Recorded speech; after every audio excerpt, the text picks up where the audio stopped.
Voy a compartir pantalla para que comencemos entonces con esta presentación.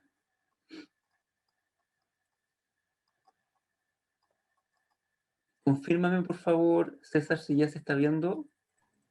Sí, ya se está viendo, ¿Sí? Gonzalo, Súper. la Perfecto. presentación. Entonces, la pregunta, ahora que llega una guagua a la familia, ¿qué van a hacer con el perro y con el gato? ¿Cierto? Esa es la gran pregunta.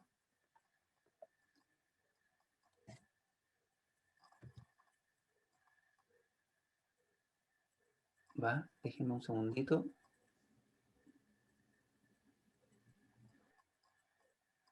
Es tan importante la pregunta que se quedó pegado. Bien, ahora sí. El problema es que muchas veces cuando uno conversa con la gente, las personas plantean, y así lo sienten, en realidad yo no lo pongo en tela de juicio, sino que así sienten ellos que a sus mascotas las quieren como a un hijo. Y de ahí surge también el concepto del perrijo o del gatijo, que seguramente han oído en más de una oportunidad.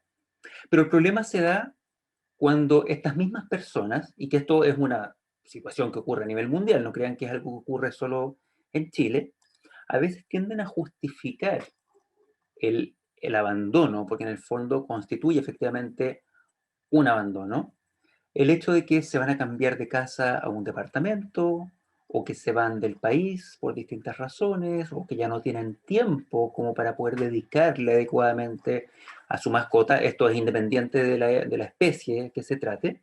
Existen conflictos dentro de la familia. Eso también se da cada vez más, y a propósito incluso de las separaciones, ocurre también en muchos países que se comienzan esto como un dato anecdótico, ¿no es cierto? No tiene mucho que ver con el tema, pero se discute también la tutela de los perros y de los gatos, y existen a través de juicios, ¿no es cierto?, las tutelas compartidas de las mascotas. Otra causa común que justifica este abandono es que no se cuenta ya con el presupuesto para hacerse cargo de la mascota, no cumple la mascota con las expectativas que tenían depositadas en ella como familia, y otra causa habitual es que van a tener guagüita, o decidieron como familia tener un hijo, y por lo tanto el perro, el gato o la iguana ya no calza con este concepto nuevo de familia que van a implementar.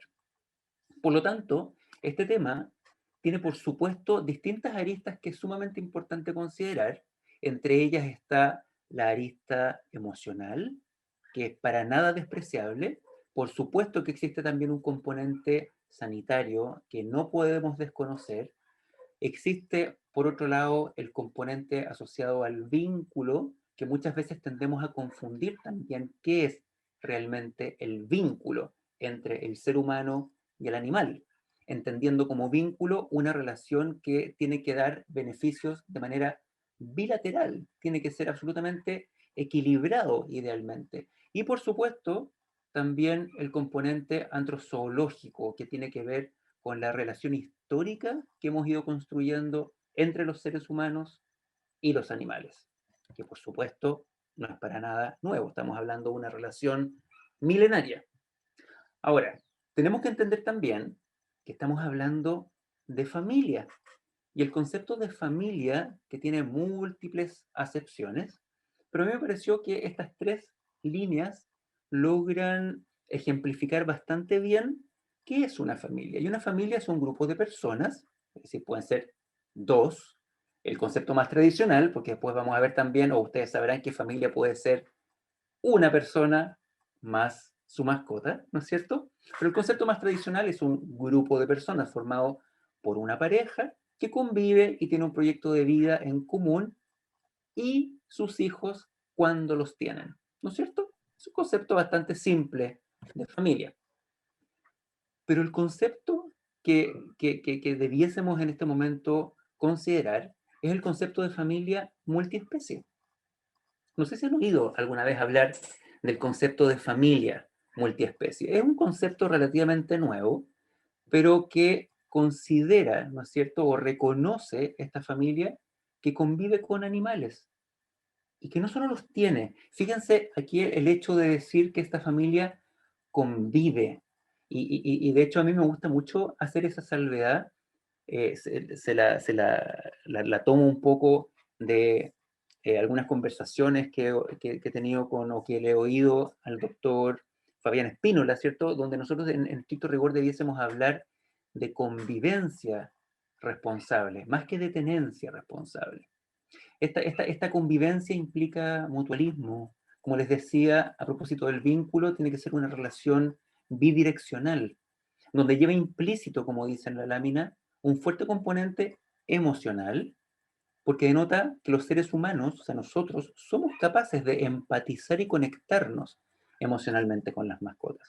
Lo que nosotros sintamos por los animales y lo que ese animal o esa mascota con la que nosotros convivimos voluntariamente siente emocionalmente por nosotros es súper potente, es súper relevante de tener en consideración, toda vez que además las emociones entre especies se transmiten. Este es un concepto entonces, el de familia multiespecie, es un concepto que refleja exactamente, creo yo, cómo se constituyen las familias actuales, en las que la mascota ya no es solo la mascota, sino que por el contrario comienza a asumir un rol bastante más protagónico dentro de la familia. Ahora, si nosotros consideramos, yo asumo que todos los que estamos hoy presentes, todos tenemos mascota o hemos tenido mascota. Es lo más probable, ¿no es cierto? Y por eso estamos hoy día aquí. Y todos tenemos sumamente claro que convivir con un animal, sea cual sea esa especie, si esa relación es armónica, siempre vamos a tener muchos beneficios, nosotros reconocemos más bien muchos beneficios que se desprenden de esta relación. Les pongo una lámina bastante caricaturizada, por supuesto, de los beneficios, donde dice en primer lugar que las personas con perro tienden a ser más activas, aunque eso pudiese ser bastante ideal porque sabemos que el 60% de los perros lamentablemente no pasea, pero bueno, debiese verse motivado a realizar mayor actividad física con su perro. En segundo lugar, los tutores de perros tienen mayor interacción social, eso es indiscutible, y va a ser súper beneficioso también para los niños que tengan algún tipo de problemas quizás para interactuar con otros niños en el fondo, porque sin duda alguna interactuar con un perro o estar con un perro en un lugar con otras personas funciona o actúa como un emulsionante, llaman así como un emulsionante social. Es un facilitador social, sin duda alguna. Todos los que tenemos perro y que salimos a pasear con nuestros perros, cuando vamos a la plaza y nos encontramos con alguna otra persona, manteniendo la distancia social, por supuesto, eso invita a conversar con la otra persona sobre su perro. En el caso de los niños, existen varios estudios, voy a mostrar algunos ejemplos. No nos vamos a detener en esto porque no es el tema central de la conversación del día de hoy, ni tampoco tenemos todas las competencias técnicas como para poder emitir juicios absolutos al respecto, pero sí existe bastante evidencia que dice que el hecho de que un niño desde bastante temprana edad, eso sí, conviva con animales, reduce de manera bastante considerable la manifestación de algunas alergias en general. En cuarto lugar, para las personas de la tercera, cuarta y probablemente y próximamente de la quinta edad, probablemente, también se sabe que tienen un tremendo beneficio desde el punto de vista de la emocionalidad, de la salud física y de la salud también social. Y por supuesto, las personas que tenemos perros, se asume que reímos más y estamos de buen humor y nos genera bastante satisfacción cuando pensamos incluso en nuestras mascotas. Para los que tienen gato, para que no se sientan, ¿cierto?, discriminados, en el caso de los gatos también existen una serie de beneficios asociados a su tenencia, pero, a ver, no nos vamos a detener en cada uno de estos puntos. Yo creo que en el fondo, todos los que desde siempre hemos convivido con animales, tenemos absolutamente claro, y no lo ponemos en tela de juicio, que convivir con ellos implica un beneficio, aunque sea solo emocional, para nosotros. ¿Bien? Por lo tanto, si nosotros estamos pensando en tener una guagüita, o ya tenemos una guagüita, o tenemos niños pequeños, ¿no es cierto? Y tenemos todavía ciertas aprensiones con respecto a cómo vincular a nuestros hijos con las mascotas, bueno, lo importante, por supuesto, es la prevención.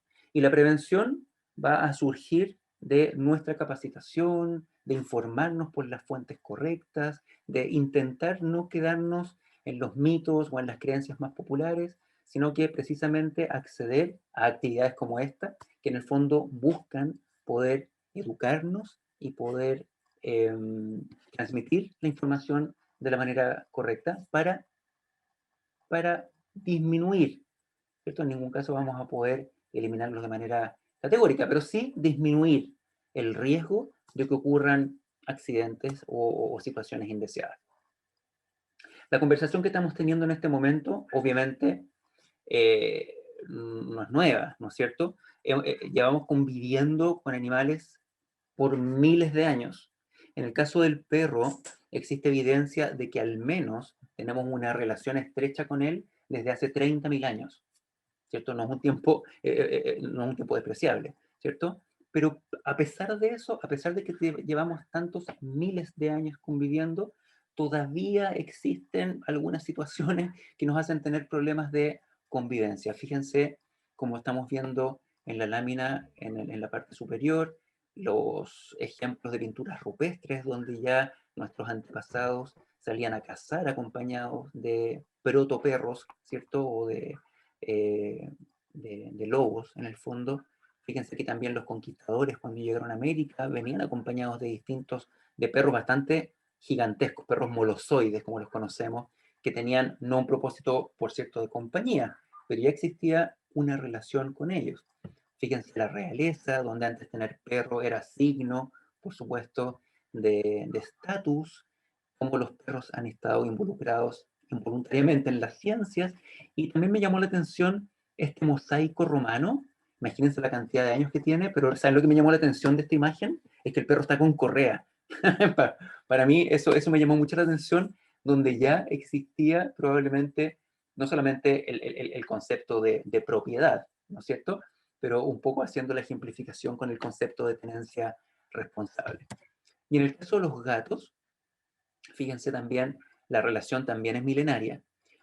No existe evidencia suficiente como para decir que es tan milenaria como la del perro, pero sin lugar a dudas es milenaria. La historia dice, por cierto, que los antepasados del gato están principalmente en África con Felis líbica y Felis silvestris en Europa.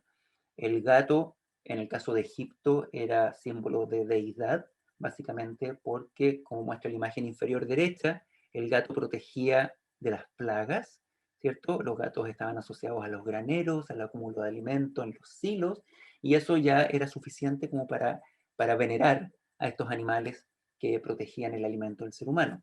Por cierto, también ha estado vinculado a las ciencias y las artes, a la historia. No sé si ustedes sabían, pero cuando los romanos comenzaron a invadir Egipto, básicamente, ¿no es cierto? Ellos capturaban gatos y los llevaban de rehenes, y las legiones romanas avanzaban con gatos al frente de sus batallones como una manera de disuadir a los guerreros egipcios para que no los atacaran. Y en la imagen superior, que me llamó mucho la atención también, fíjense, existe, si uno busca en internet, también en temas relacionados del vínculo entre el ser humano y el gato, existen un montón de evidencia de cómo el gato también participó directa e indirectamente en los conflictos bélicos, en las guerras, históricamente. Digo directa o indirectamente, directamente porque existían un montón de proyectos donde entrenaban gatos para actuar como espías, ¿cierto? Por un lado, entonces son datos anecdóticos, ¿no es cierto? Y también cómo los gatos actuaban de alguna manera como terapeutas en las trincheras, incluso. Entonces, como verán, existe evidencia antiquísima donde nosotros nos hemos ido vinculando con ellos. ¿Y por qué nos vinculamos con ellos? Porque obviamente obtenemos un beneficio. De manera muy concreta, existe evidencia que en algunos casos más categórica que otra, pero evidencia que dice que la convivencia desde temprana edad, estamos hablando de los primeros meses, incluso de los primeros 2 a 3 meses de edad de las guaguitas, con animales, perros o gatos principalmente, es beneficiosa para disminuir los riesgos de alergias en general. Pueden ser alergias respiratorias, alergias incluso a los alimentos. Así que como ustedes ven, existe harta información que no entrega más que beneficios o que ratifica en el fondo los beneficios de que nosotros convivamos y que nuestros hijos convivan con animales. Pero, no nos tenemos que quedar única y exclusivamente en el romanticismo del concepto, porque en el fondo no tenemos que olvidar que estamos conviviendo con animales no humanos, que donde el perro no va a dejar de ser perro, por más perrijo que sea, el gato no va a dejar de ser gato, por más gatijo que sea, y coloco también en esta imagen, un poco yendo a los extremos, un hámster, ¿no es cierto? Un hurón, un guacamayo, ¿sí? Porque en el fondo, independientemente de la especie, vamos al concepto de la guagüita, ¿no es cierto?, del bebé pequeñito, donde por supuesto que cualquier interacción con otro animal va a constituir un riesgo. Y un riesgo no solo en términos en términos de algún tipo de daño físico, sino que también existen una serie de enfermedades infectocontagiosas, que es, por supuesto, necesario prever y prevenir, como podría ser, por ejemplo, el caso de los anfibios y las infecciones de salmonela, por ejemplo, o incluso, ¿por qué pongo a un guacamayo? Porque los citácidos en general, los loros en general, también desarrollan vínculos súper potentes con sus tutores o con sus familias y también manifiestan alteraciones asociadas al desapego o al apego, ¿cierto? Y por lo tanto, el hecho de que nazca una guagüita también podría revertir ciertos riesgos para él. Pero no nos olvidemos también que están los hermanos mayores. Y los hermanos mayores, ¿no es cierto?, también pueden ser un riesgo. Todos sabemos que el hermano mayor también se pone celoso y también va a ir escondido a pellizcar la guagüita y también le va a meter el dedo en el ojo. Entonces, en el fondo, les insisto, aquí la prevención es primordial. ¿Cuáles son las premisas que tenemos que considerar antes de ir viendo los consejos? Tenemos que considerar que solo van a saber cómo va a reaccionar su mascota una vez que nazca la guagua. Por supuesto que uno puede prever, en el fondo, si su mascota es un animal estable, es un animal equilibrado, un animal que está bien socializado. Uno debiese poder presumir que al momento de que nazca la guaguita no debiese haber problemas. Eso es lo que debiese ocurrir naturalmente. ¿Y por qué lo digo así con tanta seguridad? Porque es lo normal, ¿cierto? Lo normal es que un perro y un gato acepten sin problema la llegada de un nuevo integrante a la familia, pero no tenemos que pecar de exceso de confianza. La otra premisa es que es normal también que este gato o este perro o el hijo mayor, ¿cierto?, se sientan desplazados. Es normal. Lo importante es que nosotros eso lo tengamos bien incorporado en nuestro disco duro y lo trabajemos de manera anticipada para la llegada de la guagüita. Y por supuesto, más vale prevenir que curar. Nosotros tenemos que anticiparnos. Si ya sabemos que probablemente existen algunos riesgos asociados a lo que va a ocurrir, entonces tenemos que tomar cartas en el asunto y preparar a nuestra familia multiespecie para la llegada de nuestra guaguita.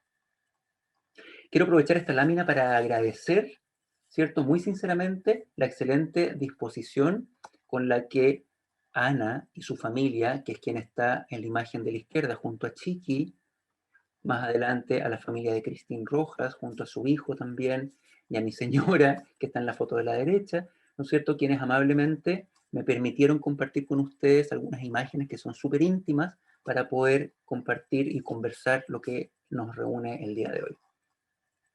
Fíjense lo siguiente, vamos viendo algunos consejos. Como ustedes se podrán imaginar, si la principal figura de apego de nuestro perro o de nuestro gato es la mamá, entonces nosotros obviamente tenemos que preocuparnos de redirigir ese apego hacia una nueva figura de apego dentro de la familia. Ustedes comprenderán que si nosotros a Ana le decíamos que Chiqui es ella, tenía que irse de la casa, el daño emocional que iba a ocurrir, la fractura incluso en la relación dentro de los mismos integrantes de la familia que iba a ocurrir, era evidente. Yo por lo mismo les agradezco a ellos como familia que me permitan sacar su caso a colación, porque efectivamente ocurrió una situación en particular en ellos que nos obligó a trabajar con bastante anticipación, porque ellos fueron muy responsables en ese sentido para preparar a Chiqui y al resto de los perros, porque existe otros tantos, ¿cierto? No quiero decir que son acumuladores, pero, pero existían otros perros también en la casa, que había que prepararlos para la llegada de Mita. Entonces, en este caso, obviamente a Chiqui, ¿cierto? A ella, había que prepararla y empezar a trabajar en el desapego sistemático o paulatino hacia, en este caso, Carlos, ¿cierto? El marido de Ana. El trabajar el desapego toma tiempo. Los desapegos siempre son traumáticos. Siempre existe un compromiso emocional que va a ser desgastante, desgastante emocionalmente hablando, energéticamente hablando, que va a generar irritabilidad. Esa irritabilidad va a generar ansiedad. La ansiedad dificulta el aprendizaje. Estoy más reactivo. Entonces, por supuesto, tengo que hacerlo con tiempo.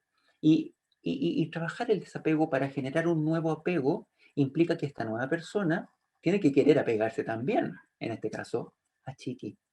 Tiene que invertir tiempo. El construir un vínculo no es de un momento a otro. No se logra solo dando una galletita o un alimento rico. Construir un vínculo, como la palabra lo dice, esa construcción implica inversión de tiempo e inversión de energía. Ahora, si ustedes detectan que su mascota, sea cual sea la especie, presenta algún problema de conducta, bueno, hay que reconocerlo en primer lugar, hay que aceptar que esa mascota tiene un problema y hay que hacerse cargo. Pero hay que hacerse cargo con tiempo, porque modificar cualquier comportamiento, yo les pongo aquí los ejemplos de, por ejemplo, el manejo de impulsos y del autocontrol, pero por supuesto cualquier problema asociado a agresividad, a impulsividad, a protección de recursos, ¿no es cierto? Los tenemos que trabajar con tiempo suficiente, porque cuando nazca la guagua, ya no van a tener tanto tiempo como para poder dedicarle al perro o al gato, porque por supuesto, y con justa razón, todo el tiempo o la mayor parte de él va a estar dedicado, por cierto, ahora a construir el vínculo con la guagua. En este caso, ¿no es cierto? Aquí está esta familia que se portó excelente y está Carlos, que ahí está como un héroe, ¿no es cierto? Que él entonces tuvimos que hacer un trabajo también importante, en este caso con Carlos, porque por supuesto la relación con Chiqui estaba dañada. Por lo tanto, teníamos que comenzar por reconstruir esa relación con la perra para recién comenzar a construir un vínculo y que él aceptara apegarse a ella. Ahí luego nace Emita y por supuesto, como vamos a ir viendo de aquí en adelante, la relación empieza a avanzar de manera bastante favorable. Entonces, fíjense ustedes, tengo una mascota en la casa, sé que va a llegar una guaguita prontamente y por cierto, yo tengo que preocuparme, si no lo he hecho antes, de mantener también una rutina en el manejo sanitario de mi mascota. Tiene que tener, por supuesto, sus controles de antiparasitarios al día, sus enfermedades infectocontagiosas al día.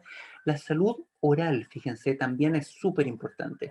¿Y por qué la salud oral es tan importante? Más allá, por supuesto, del bienestar del propio animal, ¿no es cierto?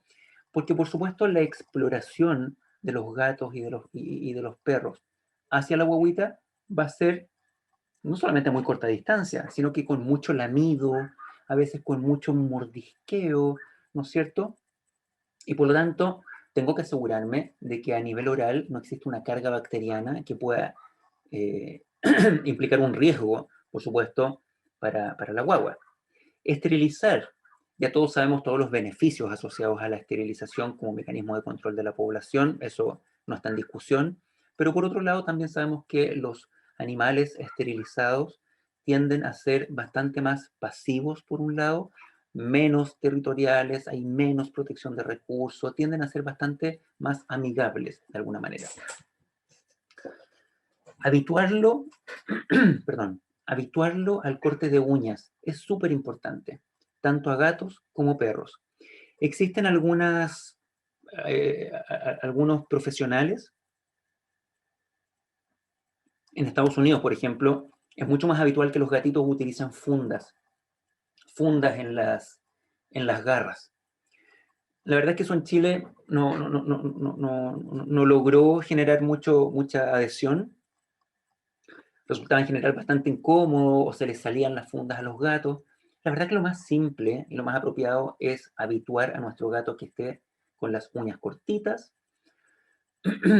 y a los perros, por supuesto, también, porque obviamente tenemos que prevenir ante el riesgo de que un gato, como vamos a ver luego en los videos, una vez que esté explorando a la guagüita, no vaya a lanzar un zarpazo que pueda revertir un riesgo para ella.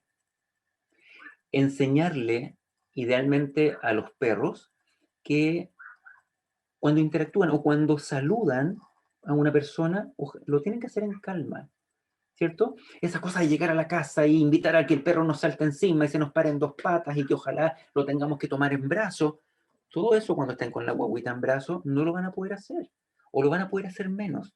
Entonces va a ser mucho más recomendable que con tiempo le enseñemos a nuestro perrito, independientemente del tamaño, que cuando nos quiera saludar, el saludo es en calma, sin excitarse, sin pasarse de revoluciones. Y lo ideal sería que lo haga sentándose. Eso es una muy buena forma del manejo de impulso. Y mejor aún, si es un perro grandote, que lo haga echado. Todavía mejor y más seguro. Porque además tenemos que pensar que la guaguita no va a ser guaguita por siempre. Va a empezar a crecer. Y después va a empezar a interactuar con los perros. Entonces, en ese sentido, es importante que los perros aprendan a mantenerse en una posición que sea segura para el niño. Como una forma de preparar también a las mascotas, al perro y al gato, lo ideal es que si tienen amigos con niños pequeños, familiares que tengan niños pequeños, invítenlos a la casa para que su perro y su gato comiencen a habituarse. Aquí nuestra meta no tiene que ser que tengamos un perro de peluche, ni un gato de peluche. No, esa no tiene que ser la meta, hay que ser realistas. A lo que nosotros debemos optar, al menos, es que nuestro perro y nuestro gato toleren a los niños, ¿no es cierto? Por supuesto, aquí hay un trabajo súper importante en términos de socialización temprana. Seguramente ustedes han oído hablar de este proceso de socialización temprana, que en el fondo, como un gran resumen, en el caso de los perros, entre la tercera semana de vida y la 12ª, es decir, hasta los 3 meses de edad, yo debiese preocuparme de enfrentarlo de manera controlada y positiva a una gran cantidad de estímulos, de manera tal que este perro, ¿cierto?, sea capaz de interactuar de la manera correcta con esos estímulos. Y en el caso de los gatos, es todavía más temprano. Se describe que va desde la 2ª semana de vida hasta la 7ª semana de vida. Es súper precoz. Los gatos son mucho más precoces en términos del desarrollo. Por lo tanto, tenemos que preocuparnos de que los gatos, ¿cierto?, sean capaces de interactuar de la manera correcta con niños. ¿Qué otra cosa tenemos que hacer? Habituarlos a los sonidos de llantos y gritos, manipulaciones bruscas e impredecibles, habituarlos a que ahora en la casa, más aún en el caso de los gatos, que son bastante más intolerantes al cambio, al cambio del territorio me refiero, eh, habituarlos a que nos andemos paseando con un coche por la casa, en que pongamos una cuna en la pieza, en la cunita del colecho o el Moisés, ¿no es cierto? Los aromas al aceite emulsionado, las colonias, el talco, el hipoglós, etcétera, etcétera. Todos estos aromas que van a ser mucho más invasivos para el gato que para el perro. El perro es súper sensible a los aromas, pero la verdad es que no les genera tanta aversión, a diferencia de lo que sí ocurre en el gato, que es mucho, que también es sumamente sensible, mucho más de lo que la mayoría de las personas pensarían, pero el cambio en estos aromas tiende a ser bastante más irritable en el caso del gato. Entonces tenemos que comenzar a habituarlos a estos. Les voy a mostrar algunas fotografías a continuación, pero es importante que con bastante tiempo de anticipación comencemos a generar asociaciones positivas entre estos estímulos nuevos, ¿no es cierto? Y nuestras mascotas. Existen en el mercado, no sé si alguna vez los han visto, unas muñecas, ¿no es cierto?, que pueden ser también una opción como para empezar a emular ciertas actividades que vamos a desarrollar con la guagüita, como por ejemplo andarlos trayendo en brazos, pasearnos por la casa, acurrucarlos, ¿no es cierto? Mudarlos, andarlos trayendo en el coche, si quieren peinar la muñeca también cuando estén cansados, pueden aprovechar, ¿cierto? Puede ser doble propósito, pero la verdad es que más allá de que sirva o no sirva, la verdad es que si podemos hacerlo, háganlo. Háganlo, por supuesto, porque en el fondo cada una de estas actividades que ustedes realicen en su conjunto, créanme ustedes que van a favorecer este proceso de aprendizaje, porque en el fondo constituye eso, un proceso de aprendizaje y de habituación y de asociación, en el fondo, de la mascota con todos estos nuevos estímulos a los que se va a ver enfrentado desde el día 1 hasta el resto de sus vidas. Y por último, antes de pasar algunos ejemplos de esta primera etapa, es aprender a reconocer en sus mascotas las señales de estrés e incomodidad. No siempre lo tienen tan claro, no siempre interpretan de la manera correcta lo que el gato o el perro les está diciendo. ¿Para qué decir el hámster o la tortuga de agua, cierto? Nadie se fija si la tortuga los quedó mirando de reojo o desvió la mirada, ¿cierto? Y les hizo un desprecio. Eso, interpretar esos mensajes pudiese ser bastante más complejo. Pero al menos con el perro y con el gato, ustedes deben ser capaces de interpretar cualquier señal que pudiese ser predictora o anticipatoria de una respuesta inapropiada. Bien, vamos a ver algunos ejemplos. Con respecto a la simulación de actividades, como les decía, existen muñecas. Ustedes, aunque no lo crean, las imágenes que les estoy mostrando en este momento son muñecas. No son guaguitas de verdad, son muñecas. ¿Sí? Son carísimas en el fondo, así que es mucho más simple hacerse una muñeca de trapo o andar con el chal, ¿no es cierto? Hecho un lulito, ¿sí? A lo mejor el efecto va a ser el mismo, pero bueno, estos muñequitos existen, la verdad que son hiper realistas, emiten sonidos también y pudiesen ser una muy buena forma de comenzar a entrenarse ustedes y a entrenar a sus mascotas. Pero existen también, como les decía, los sonidos de llanto. En YouTube ustedes se ponen bebé llorando o crying babies, en fin, les van a salir un montón de repertorios de llantos diferentes. Y sabes que créanme, cuando uno los escucha, en el sistema límbico se generan un montón de respuestas que son súper potentes. Entonces, créanme que si en uno, a lo mejor uno que ya es papá, que se empieza a recordar de algunas situaciones y se produce un efecto. Ahora, para alguien que nunca se ha enfrentado a ese estímulo, probablemente la respuesta va a ser distinta, porque además, cuando uno como ser humano o un animal responde a un estímulo intempestivo, como puede ser un llanto, ¿no es cierto?, un grito de una guagüita, eso va asociado también a un contexto que es bastante más complejo, ¿sí? Entonces, pero les insisto, entre intentarlo y no intentarlo, yo los invito a intentarlo. Siempre va a ser bastante mejor hacerlo. Ahora, esto no se trata, ojo, esto no se trata de sobreestimular o como se conoce en términos de conducta y de aprendizaje, de inundar a nuestra mascota o nosotros mismos con distintos estímulos, porque por el contrario lo que se podría generar es, es un agobio a nivel del sistema nervioso central. Podríamos saturar, podríamos sobreexcitar, podríamos sensibilizarnos frente a todos estos estímulos. Por lo tanto, cualquier proceso de aprendizaje, este o cualquier otro, tiene que ser a través de sesiones muy cortitas, siempre bien controladas, de manera bastante amistosa, a partir de refuerzos positivos. Cuando digo cortitas estoy hablando de 3 minutitos, 5 minutitos, no es necesario más que eso, un par de veces al día. Con respecto a la simulación de actividades nuevamente, en el caso de los gatos, como les decía, son mucho más sensibles al hecho de estar incorporando nuevos elementos en la casa. No tiene que ver necesariamente con la guagua, ¿no es cierto? Ustedes sabrán que a veces uno cambia la cama de lugar o cambia el sofá, ¿cierto? o hace una renovación en la casa, y eso para el gato puede ser el acabo de mundo, ¿sí? Porque desde el punto de vista de la organización del territorio, el gato es mucho más sensible que el perro.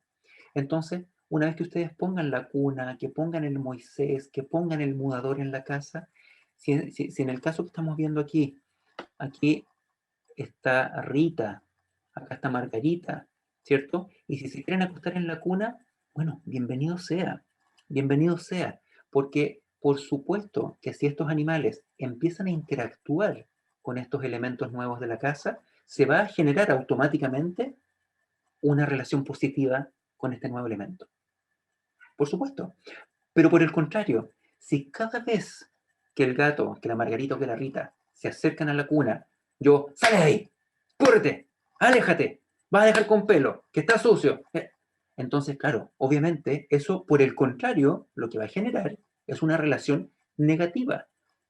Y el aprendizaje, ¿cierto?, que yo saco de eso es, me carga esa cuna, me carga ese mueble nuevo, me carga ese aroma, porque cada vez que me acerco a él, me retan, me castigan, me aíslan, me pegan, ¿no es cierto? Y muy por el contrario, lo que quiero lograr es una relación positiva.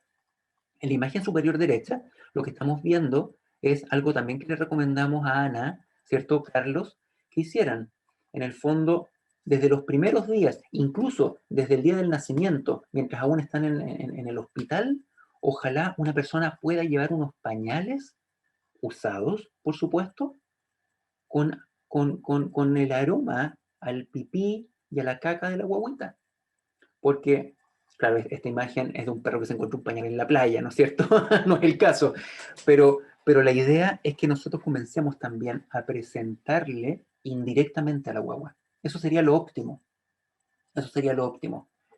Todo esto no nos resultó con Ana porque, claro, a propósito de la pandemia, Carlos tuvo que ingresar a la clínica junto con Ana y de ella no pudo salir hasta que los dieron de alta a los 3, ¿no es cierto?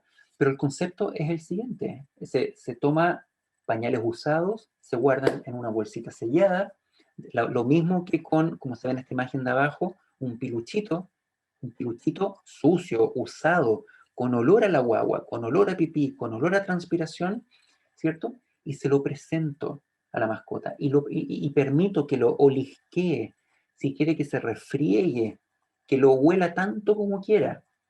Pero no es solo eso. Acuérdense que yo tengo que generar la asociación positiva. Por lo tanto, una vez que lo hace, lo premio permanentemente. Huele, premio. Olisquea, premio. Lo queda mirando, premio. ¿No es cierto? Y voy generando la asociación. En este video, que es de la semana pasada, aquí entonces está un niño, que este es un caso bien interesante también, porque comenzamos a trabajar con esta familia desde que Carlitos tenía, si mal no recuerdo, 3 años, 2 o 3 años. Y precisamente porque había un problema con uno de los perros de la casa que manifestó ciertas conductas agresivas. Fue una agresividad ritual hacia Carlitos, pero estábamos hablando de un perro de 40 kilos, ¿no es cierto? Entonces lo que tuvimos que hacer fue comenzar a trabajar, por un lado, en el autocontrol de los perros, y por otro lado también algo que es súper importante y que ustedes tienen que hacer también con los hermanos mayores, es incorporarlos, incluirlos en el trabajo. Fíjense aquí, estamos trabajando para que el perro, ¿no es cierto?, aprenda a quedarse echado, ¿cierto? Y lo enseñamos trabajando con el niño. Mucho más rápido ahora, porque entendió que lo que tiene que hacer es bajar. Entonces aprovechemos que está concentrada, hacemos que se levante, ¿te parece? Ven aquí, ven aquí. Por supuesto, sesiones cortitas, Si no se levanta, súper realistas en el sentido que van dirigidas a un niño, por supuesto, y el hecho de que el niño pueda manejar correctamente al perro, obviamente disminuye los riesgos de ser mordido. Porque, ojo, recuerden que la mayor cantidad de accidentes de mordedura son hacia niños hombres, entre los 5 y los 9 años, Y ahora, porque son los que más molestan, bajamos, ¿cierto? Son los que más molestan a las mascotas. Y esto también es súper interesante. Este es el mismo niño, ¿cierto? Donde, fíjense lo interesante de esto, más allá de lo simpático, aquí están jugando a los gladiadores y los dragones, ¿no es cierto? Pero más allá de eso, ¿por qué es tan interesante este ejercicio? ¿Por qué es tan interesante? Aquí está trabajando con una cachorrita, ¿cierto? Pero es porque a los perros los tenemos que trabajar para no solamente para la sorpresa, sino que también para las interacciones que sean bruscas, para las interacciones poco predecibles, porque los niños son poco predecibles. Los perros toleran bastante más la falta de predictibilidad, pero a los gatos les carga. A los gatos son bastante más obsesivos en ese sentido. Les gusta poder predecir lo que va a ocurrir. Y por lo tanto, si vamos a tener una guagüita, tenemos que comenzar a habituar a nuestros mascotas a la manipulación más brusca, a los pellizcos, a tirarle de repente la colita, a meterle el dedo en el ojo. Perdón. Y aquí, por ejemplo, entonces estamos con Carlitos trabajando, fíjense, con 5 perros gigantes que si él no los pudiera controlar, pudiesen revertir algún riesgo para él. Bien, por lo tanto, tenemos que trabajar en control de impulsos. Cuando conversaba la semana pasada con Ana, ¿no es cierto? Ella me manda un audio y me dice, dentro de todo lo que me iba comentando de cómo estaba Chiqui, me dice, cuando la Emita llora, la Chiqui bosteza y se sacude. Y continúa el relato. Bueno, cuando estamos con una guagüita y nuestro perro o nuestro gato, por supuesto que siempre nuestra atención tiene que estar un ojo en el perro o en el gato y el otro ojo en la guagua. ¿Cuál camaleón? ¿Cierto? Empiecen a ejercitar eso, concentrar la vista en distintas partes. Porque les decía hace un rato que tenemos que ser capaces de interpretar correctamente las señales. Nosotros realizamos algunos estudios hace un tiempo atrás donde queríamos ver cuán capaces eran las personas, desde niños de 5 años hasta mayores de 60 años, de interpretar correctamente ciertos comportamientos que podían implicar algún grado de riesgo en términos de agresividad.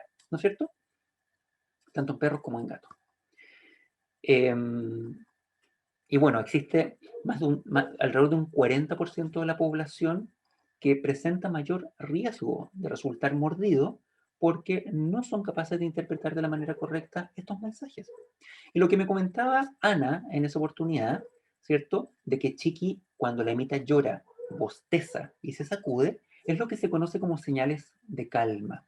Las señales de calma están presentes no solamente en el perro, sino que en nosotros también, y en muchas otras especies, en especies sociales principalmente.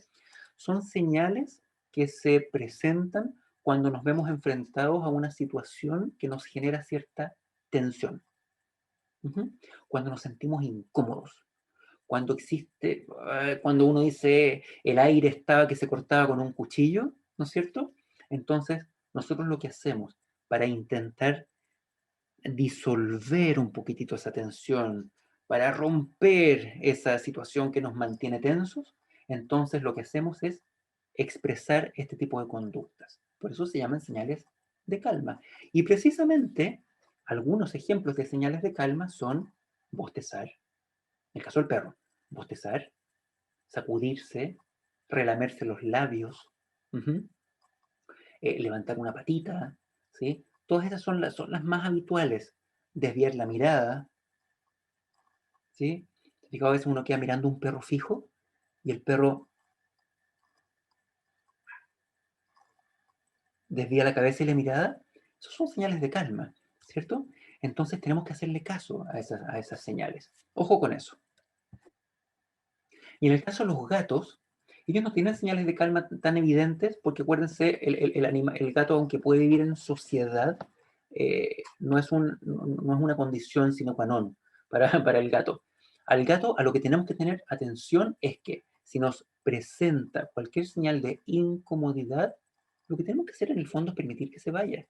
Por eso es tan importante que en todas estas interacciones donde nosotros podríamos prever que el gato el gato o el perro se sientan incómodos, lo que tenemos que permitir es que se vaya. Siempre. Nunca hay que forzar el contacto. Nunca hay que tomar el gato y mira a la guagüita, mira a tu hermanito y dale un besito. No, no. Es el gato, es el perro, ¿no es cierto?, el que va a decidir si se acerca voluntariamente, y es él también el que va a decidir cuándo se quiera retirar, y eso nosotros tenemos que permitirlo. Si nosotros forzamos la interacción, probablemente nos vamos a prestar atención a alguna señal que nos pudiese dar, muy sutil, el perro o el gato, que pudiese ser anticipatoria de molestia. Nosotros a veces podemos estar enfrentados al perro, y el perro simplemente lo único que puede hacer es fijar la mirada, y a lo mejor hacer esto,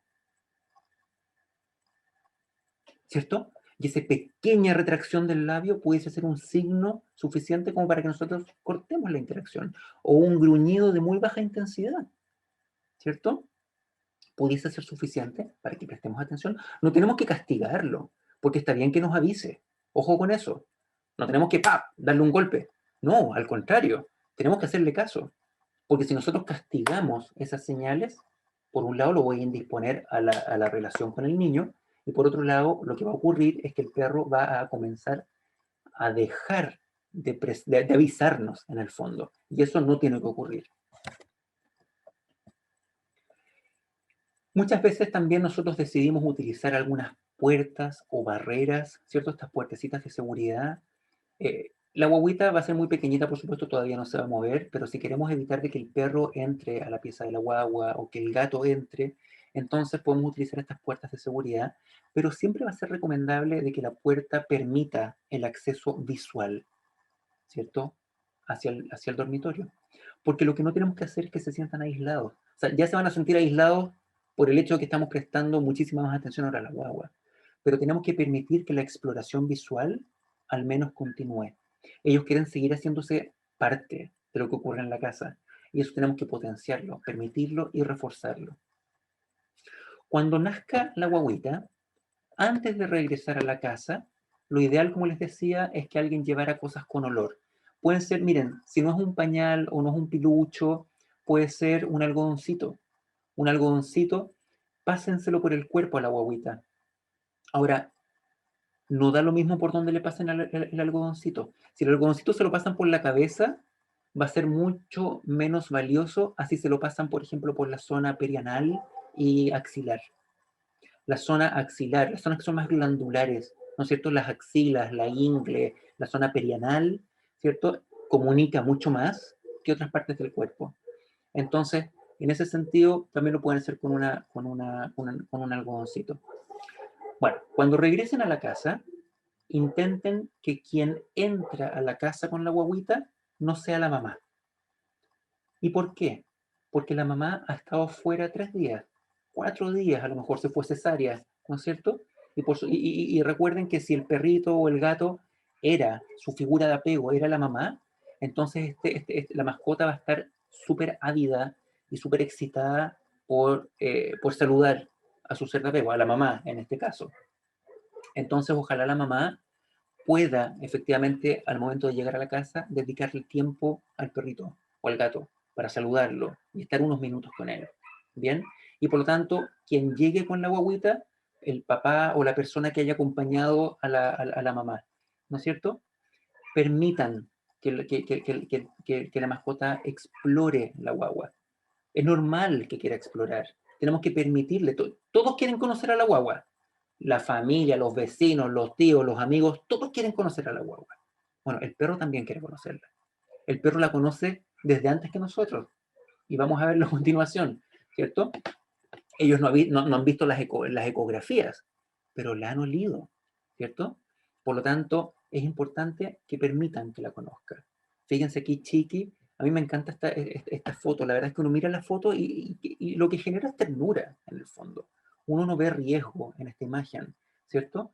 Es una fotografía, por supuesto, va acompañada de un contexto, pero tenemos que permitir que nuestro perro, nuestro gato, se acerque manteniendo la seguridad, por supuesto, que amerita la situación, pero permitamos. Y además que la exploración del perro es mucho más invasiva si la comparamos con la del ser humano. Nosotros como seres humanos vamos a mirar a la guaguita de lejos, ¿cierto? y sabemos que no la podemos ir a tocar, porque tenemos que lavar las manos, bueno, ahora hay la mascarilla y todos los resguardos.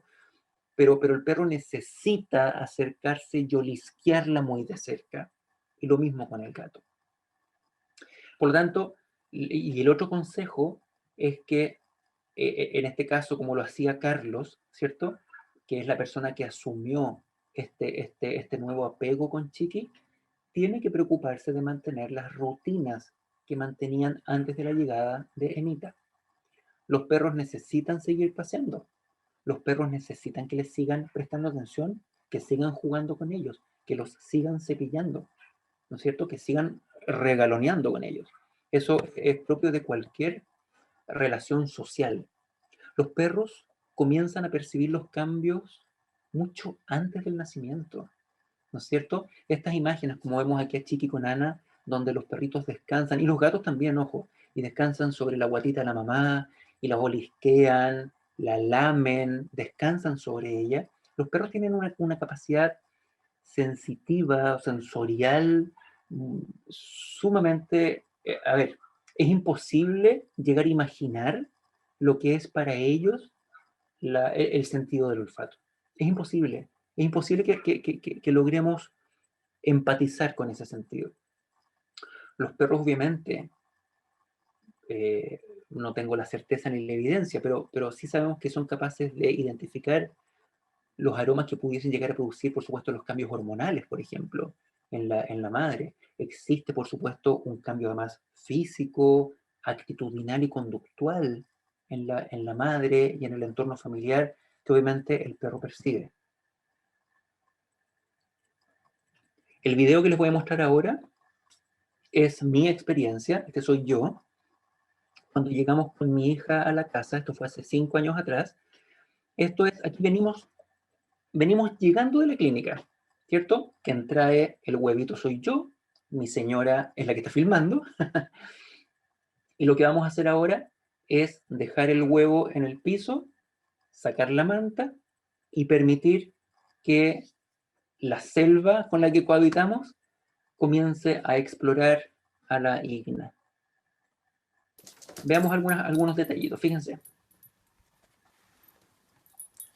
Pasito. Vamos a comenzar a ver varias señales que es importante que ustedes reconozcan. Se dan cuenta que es mucho más invasiva la exploración. Están bastante excitadas. Ahí tenemos una perra de 10 años, que es la Frida, la que está alejada en este momento. Ella tiene 10 años. Federico en ese entonces tenía como 8. Y fíjense aquí, comienza a haber un lamido de labios también de la guagua, ¿no es cierto? Sí, corazón. Ahí llega Martín. Muy bien, Fede. Y por supuesto tenemos que estar reforzando permanentemente la calma. Fíjense, no sé si alcanzaron a ver un relamido de labio de Federico, pero la Frida, que es un poco más histriónica, nos va a dar un repertorio de conductas que es un poco más evidente. Fíjense. Están bastante atentos, por supuesto, pero mueven la colita, se nota que están contentos, no revierten ningún riesgo.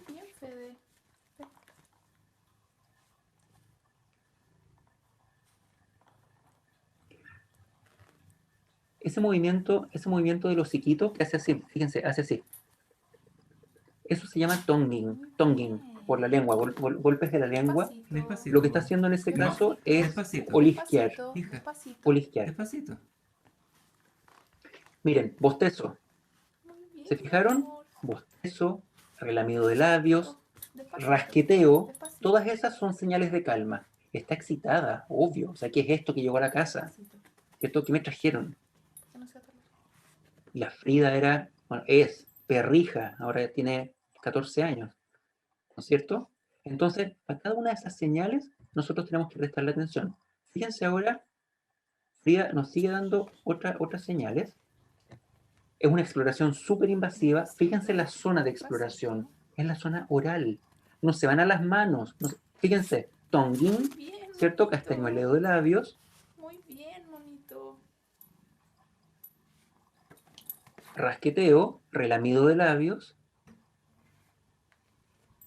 Y ahora viene un resoplido.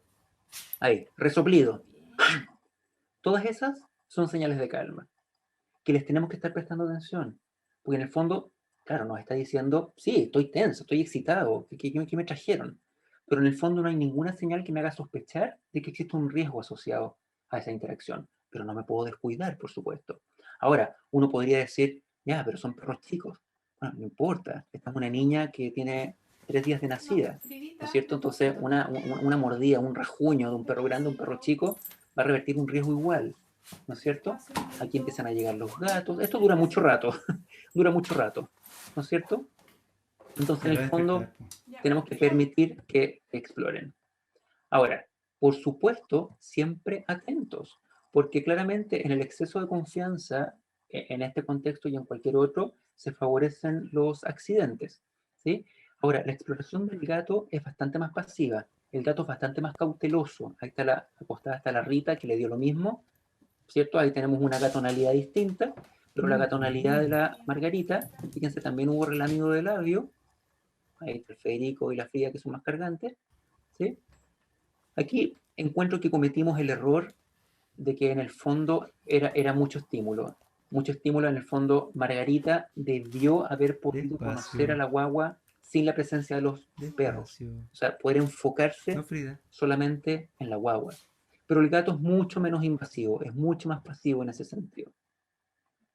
Algo que es súper importante también es que la colaboración, además de la familia, es fundamental. Ya no solamente de la familia directa, ya no solamente la pareja, ¿cierto? El marido, el papá o la mamá de la guagua, sino que la familia, ¿cierto?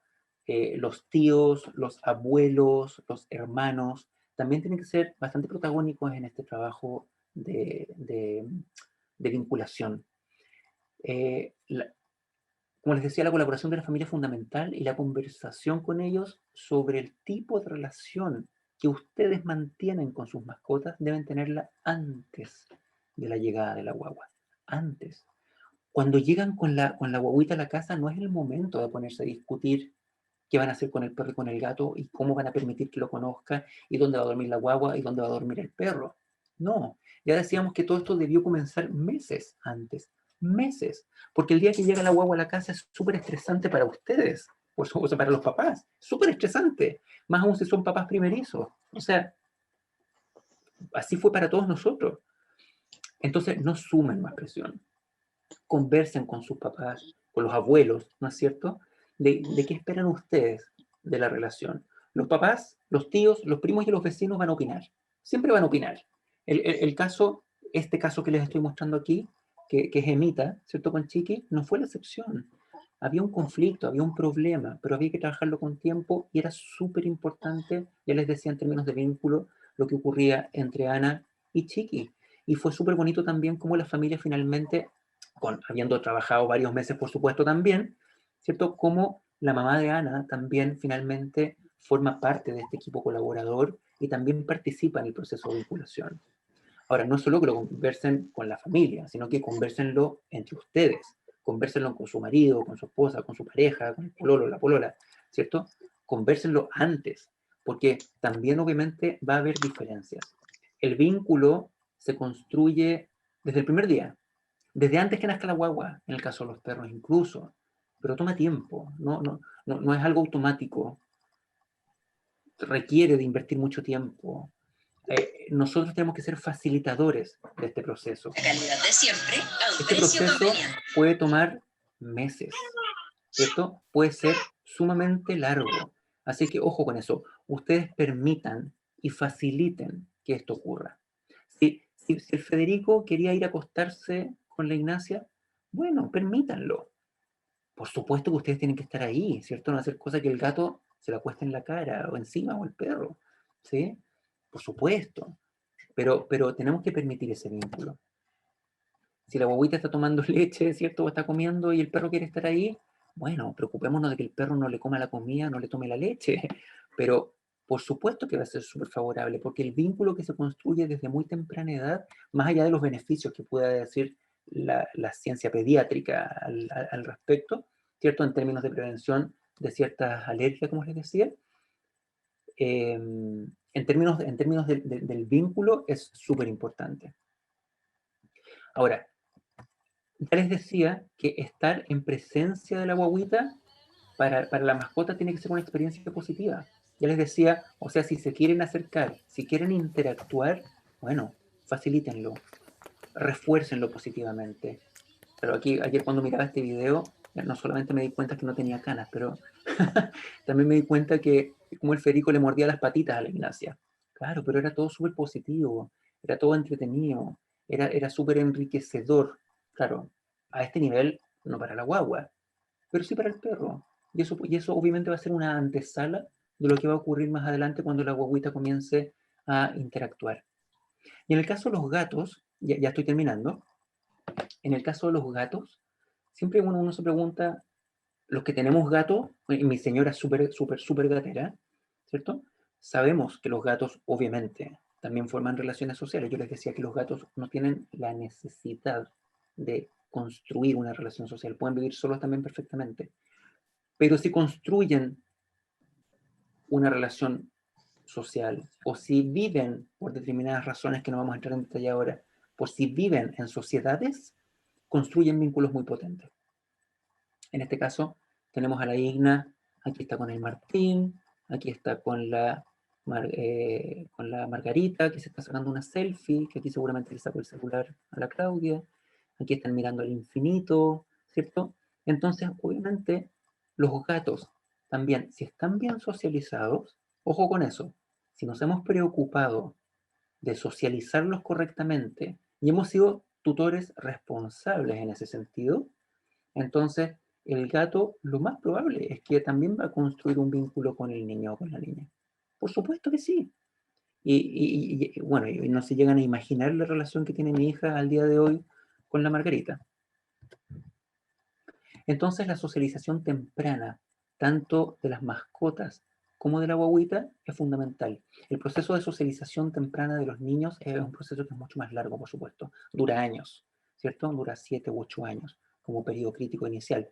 En el caso de los perros, ya decíamos, es bastante más cortito, hasta los 3 meses de edad, y en el caso de los gatos es incluso hasta antes de los 2 meses de edad. Por lo tanto, tenemos que preocuparnos de hacerlo con tiempo y poder enfrentarlos de manera controlada y de manera sistemática a estímulos, ¿cierto?, relacionados con niños. Es inevitable que el perro se les vaya a meter al plato de comida. Mi hija ha tenido que aprender a competir por su alimento, ¿cierto? Eso es parte de la naturaleza, ¿cierto? Si no lo hace con el perro, lo hará con el hermano mayor o con los primos o con los niños en el colegio. Es inevitable. Lo que a uno le podría preocupar más y lo que le preocupa más a los abuelos, ¿cierto? Son los parásitos, ¿cierto? Bueno, créanme que con los parásitos convivimos desde antes que convivimos con el perro, ¿sí? Lo importante es ocuparnos, no solamente preocuparnos de lo que va a pasar con los parásitos. Si nosotros tenemos un manejo apropiado de los parásitos, créanme que no debe ser un problema. ¿Sí? Por supuesto, eh, obviamente tenemos que, tanto en perros o gatos o la mascota que sea, si nosotros mantenemos un manejo sanitario al día y estamos en correcta comunicación con nuestro médico veterinario de cabecera, ¿no es cierto? La verdad es que esto debiese ser un riesgo menor. Bueno, y si por supuesto hay signos de parasitosis, ¿cierto? De parasitismo en el niño, por supuesto habrá que tomar cartas en el asunto y llevarlo al médico para que se trate. Debemos trabajar para esto. Esta tiene que ser la meta. Tenemos que lograr, fíjense que nuestros niños, aquí está la Ignacia ya con 4 años, ¿cierto? Fíjense cómo se relaciona con la Margarita, aquí está cómo se relaciona con el Darwin, aquí está el Nico, un sobrino mío, con una de las perras también grandotas, ¿cierto? Nosotros tenemos que trabajar para lograr esto. Y cuando digo esto, no me refiero a tener gatos maltratados, ¿cierto? que los estén tomando de una manera inapropiada, sino que lo que tenemos que intentar o a lo que tenemos que optar es a que nuestras mascotas toleren la manipulación de un niño y nosotros tengamos la seguridad de que el riesgo que corre nuestra hija en este caso al relacionarse con nuestra mascota es menor. Nunca va a ser cero, pero es bajo. ¿Bien? Y para lograrlo, los invito a que conozcan a su mascota. Conozcan a su mascota, dense el tiempo de conocer a su mascota. la mayor parte del tiempo no los conocemos. No sabemos realmente qué les gusta, qué no les gusta, qué los motiva.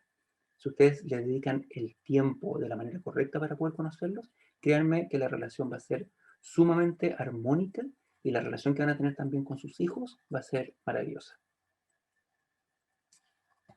Muchas gracias. Eso es lo que quería compartir con ustedes el día de hoy. Espero que haya sido de su agrado, que hayan aprendido algo nuevo. Y a los que están esperando guagüita, que yo sé que hay algunos de los asistentes que están esperando guagüita, también los felicito, ¿cierto? Por el bonito desafío que se les viene en un tiempo más. Muchas gracias. Muchas gracias a ti, Gonzalo, por esta excelente y muy informativa presentación.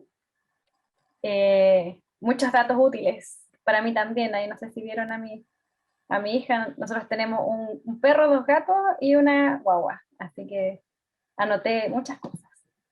Me alegro, súper. Entonces ahora, bueno, hay obviamente muchos mensajes de agradecimiento en el chat, pero voy a empezar a leer las preguntas. Ah, y antes de eso las fotos, antes de que nos olvidemos. Les vamos a pedir, antes de empezar con las preguntas, si pueden encender sus cámaras y así tomamos una foto para el recuerdo. Voy a dar un minutito para que enciendan las cámaras.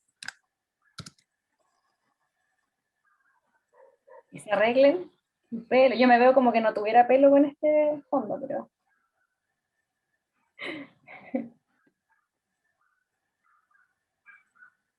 Ya. Por ahí estamos. Voy a contar hasta 3, les voy a avisar para tomar la foto. A ver. No alcanzan a salir todos porque somos muchos, lo que es súper bueno, pero salimos hartos. Vamos a sacar varias para que alcancen a salir casi todos. Ya, a la 1, a las 2, a las 3. Vamos a sacar otra. Ahí está Daniela con su perrijo. Sí. Ay, María también, María Barrios también. Sí, hay varios con perrijos. A la 1, a las 2 y a las 3. Hay algunos perritos que no se quedan tranquilos. Voy a sacar una foto de la segunda página de asistentes para que alcancen a salir también. Catalina también está con los perritos. Ah, mira, ahí está Ana con Carlos. Ahí están los... Qué bueno que están ahí, se pasaron. Protagonistas. Sí, súper. Una familia Ya, ahora ejemplar. estoy en la segunda página. A ver, 1, 2, 3. Y la última página de asistentes, que también hay varias personas con la cámara encendida. 1, 2, 3. Mira, tenemos en este momento 60 personas, había 70 en algún momento, hubo mucho interés en esta charla, así que les agradezco Ah, obviamente mira, a todos. ahí está la Claudita con Susana también. Mira, varios Eduardo, Rosa. ¡Ah, Rosa, hola! Hola, hola. Mira, qué rico, harta gente conocida, me alegro mucho. No, y esto de encender las cámaras es súper Sí, qué bueno, bueno, yo creo, qué para bueno. las interacciones. Súper. Ya, ya tomamos algunas fotitos, ahí nosotros las vamos a publicar en redes sociales. Les agradezco obviamente a todos por asistir a la charla, qué bueno que generó harto interés. Y obviamente gracias de nuevo a Gonzalo. Y ahora sí vamos con las preguntas. Aquí yo los tengo a todos silenciados, así que no pueden activar sus micrófonos para no generar caos. Pero si es necesario aclarar alguna cosa, también les podemos dar la oportunidad de hablar, obviamente por un tiempo limitado. Entonces, la primera pregunta es de Camila Reyes. Dice, ¿cómo sé con cuál de los dos, papá o mamá, tiene más apego mi perrita? Ya que ella es muy feliz cuando llega papá del trabajo, pero pasa todo el día conmigo, desde hace ya 5 meses porque estoy embarazada. ¿Cómo se reconoce para saber a quién redirigir el apego? Es una perrija muy regalona que duerme con nosotros en la cama. En el caso de los perros, como es una especie estrictamente social, recuerden ustedes que lo natural es que el perro decida cuál va a ser su figura de apego primario. Y la figura de apego primario generalmente va a ser la persona que le dedica más tiempo, ¿no es cierto? Más tiempo de calidad, por supuesto, que juega con él, que regalonea con él. Muchas veces también coincide con la persona que le da la comida, ¿no es cierto?, que la saca a pasear. Esa es una figura de apego primaria. Y así sucesivamente comienzan a haber también apegos secundarios, terciarios, y así sucesivamente con los distintos integrantes de la familia. Ahora, este proceso de apego es un proceso que es dinámico, que en función de la dinámica de la familia también va cambiando, ¿no es cierto? Ahora, como en el caso de la pregunta, donde claramente es una perrija y que no tienen hijos y que comparten mucho tiempo con su perro, lo más probable, por lo que ella comentaba en su comentario, es que la figura de apego es ella, ¿no es cierto? Pero obviamente el hecho de que tenga una muy buena relación también con el papá, con el futuro papá de la guagüita, ¿no es cierto? Obviamente ayuda mucho y facilita mucho el hecho de que el perro también se siente igualmente cómodo compartiendo con él.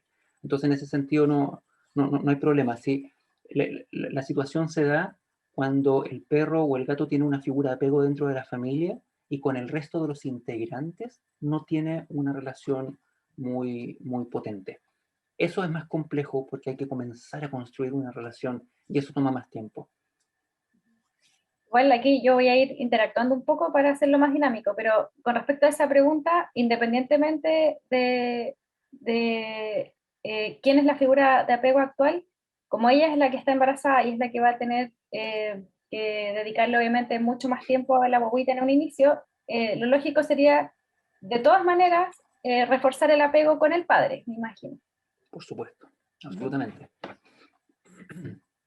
Ya, la siguiente pregunta es de Chisel Chávez.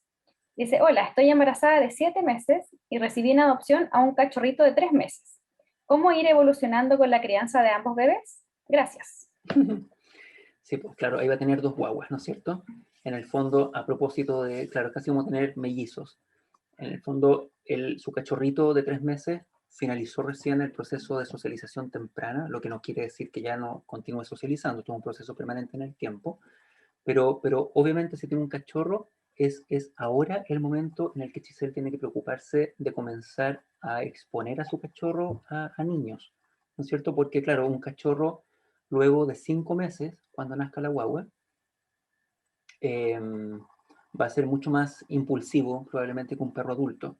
Entonces, ahora tiene que comenzar a trabajar con 3 meses perfectamente, comenzar a trabajar control de impulso, que le enseñe el comando sentado, que le enseñe a echarse, que le... Es súper importante también que los perros y los gatos dentro de la casa tengan una zona de retiro, es decir, tengan un lugar donde puedan ir y aislarse voluntariamente. No es una zona de castigo, es donde ellos puedan irse si se sienten incómodos en un momento dado.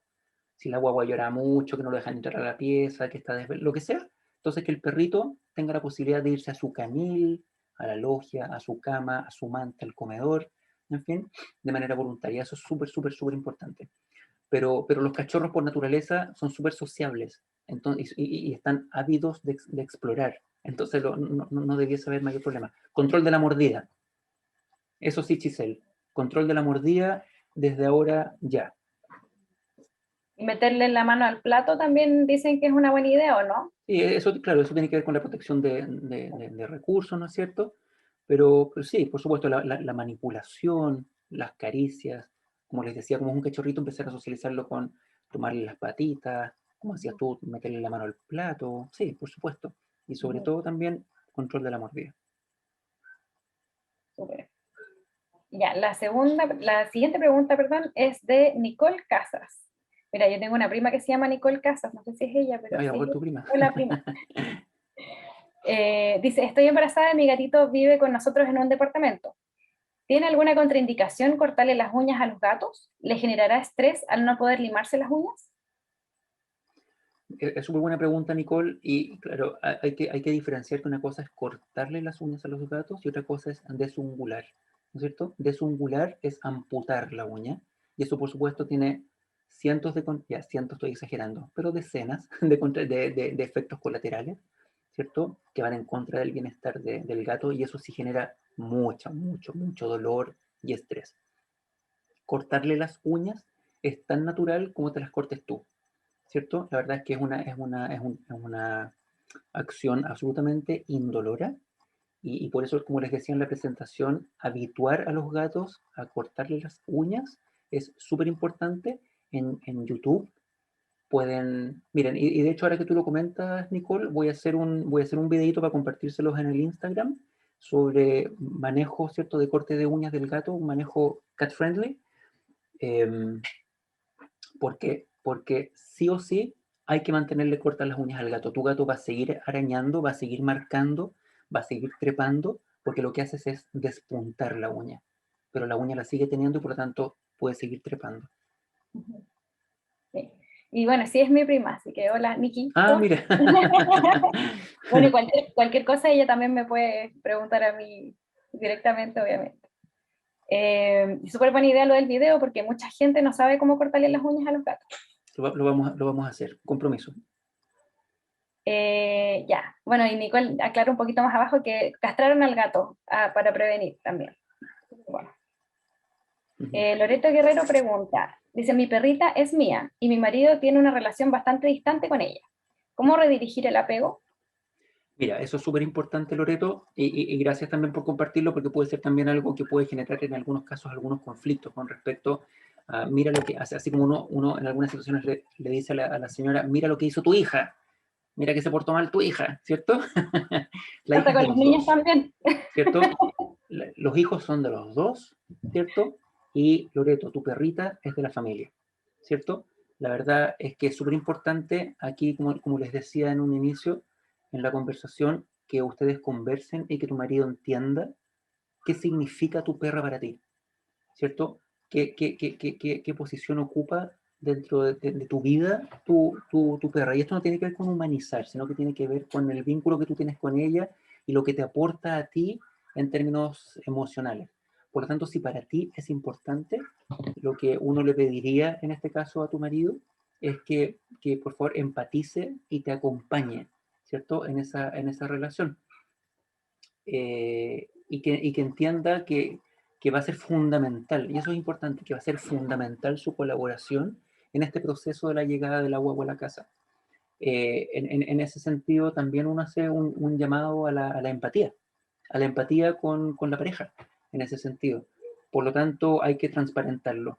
Uno no puede obligar a que se sientan ciertas emociones hacia algunas personas o hacia algunos animales.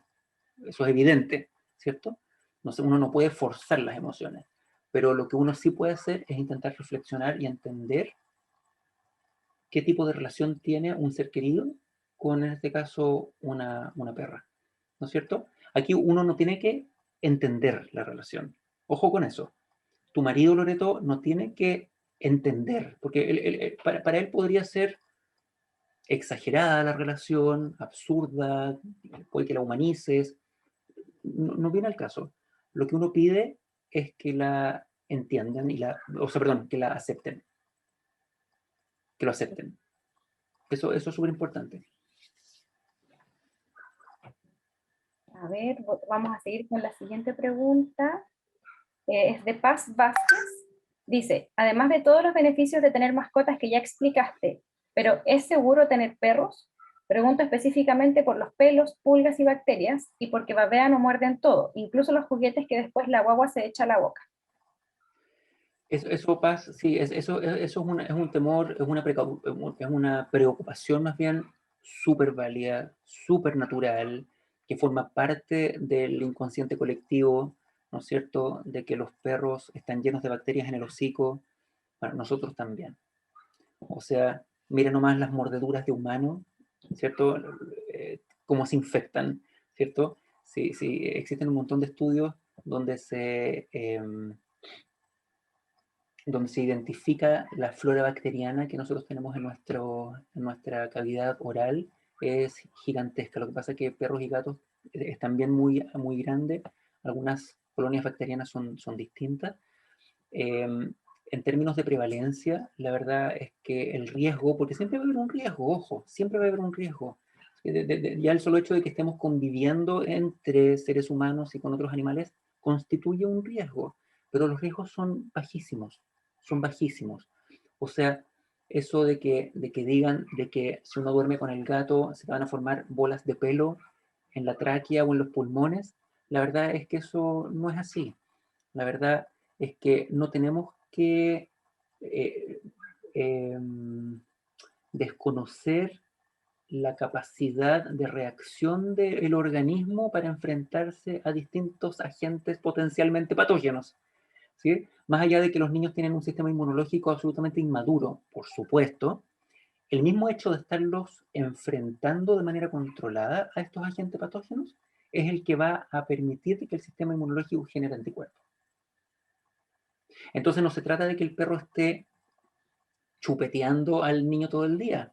Mira, podría ser, para los papás que somos menos escrupulosos, podría ser, ¿no es cierto? Pero obviamente, claro, y por supuesto que va a ser también que va a haber algunos niños que son más sensibles, como también personas adultas que son mucho más sensibles de piel, que tienen algún tipo de inmadurez inmunológica, por supuesto, pero son excepciones. La generalidad de los casos no revierte un riesgo importante. Tenemos que exponer a los niños.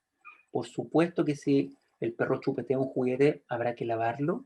Si te deja más tranquilo hervirlo, lo puedes hervir. Nosotros nunca hervimos un juguete, pero no sientan culpa. Si lo quieren hacer, háganlo. Tienen que hacer lo que los... A ver, yo creo que para el papá primerizo tiene que hacer lo que lo deje tranquilo, pero no vivir con culpa ni con miedo.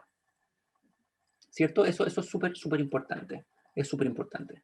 Así es que quédate tranquila, Paz, que la generalidad de los casos, por supuesto que la convivencia, si quieres ponerlo en la balanza, tiene mucho más beneficio que riesgo.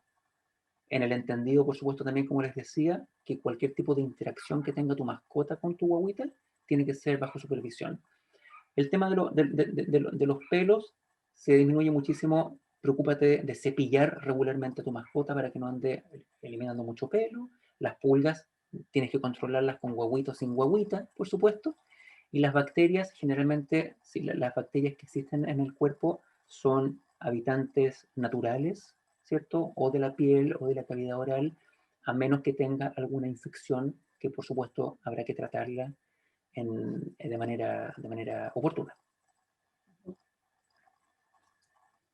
Super. Ya, la siguiente pregunta es de Florencia Pinto.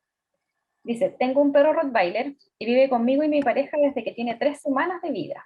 Aunque tiene un gran apego hacia ambos, claramente yo soy la figura materna que tiene, pues lo alejaron muy pequeño de su madre. ¿Cómo puedo trabajar esto? También tengo una gata y yo soy su principal apego. ¿Es tan riesgoso en el caso de los gatos como de los perros eso? Ninguno de los dos es para nada violento hoy.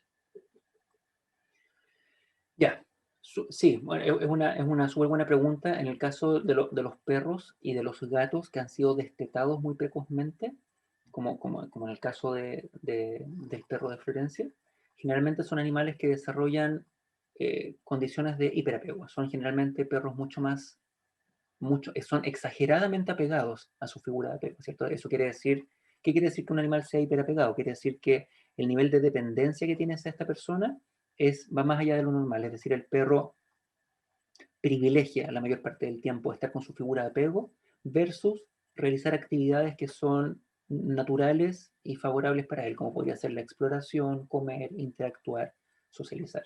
Es decir, el perro ante todo lo que disfruta más es estar con Florencia. En el caso de los gatos también pueden desarrollar este hiperapego, pero es menos habitual por lo que decía anteriormente de la conducta natural del gato. Ahora, ¿cómo tienes que trabajarlo? Como lo decíamos, en el fondo trabajar el desapego de manera paulatina implica... A ver, porque fíjense lo siguiente, generalmente los apegos exagerados son bilaterales. Ojo con eso, ¿cierto? Cuando Florencia dice, mi perro es muy apegado a mí, lo más probable es que Florencia es igualmente apegada a su perro, ¿cierto? Y cuando Paz dice, soy muy apegada a mi perro, bueno, lo más probable es que o Nicole, ¿cierto? Lo más probable es que ella también sea súper apegada y dependiente a su perro. Por tanto, son condiciones, este apego, generalmente que se van potenciando inconscientemente por parte de la persona. ¿Me explico? Es la persona a la que generalmente está invitando al perro a estar con ella. Si se levanta al baño, la llama para que la acompañe. Si está viendo tele, la llama para que la acompañe a ver tele. Si sale al patio a colgar la ropa, la llama para que la acompañe. Y permanentemente está invitando y potenciando esa relación. Si el perro demanda atención, responde permanentemente.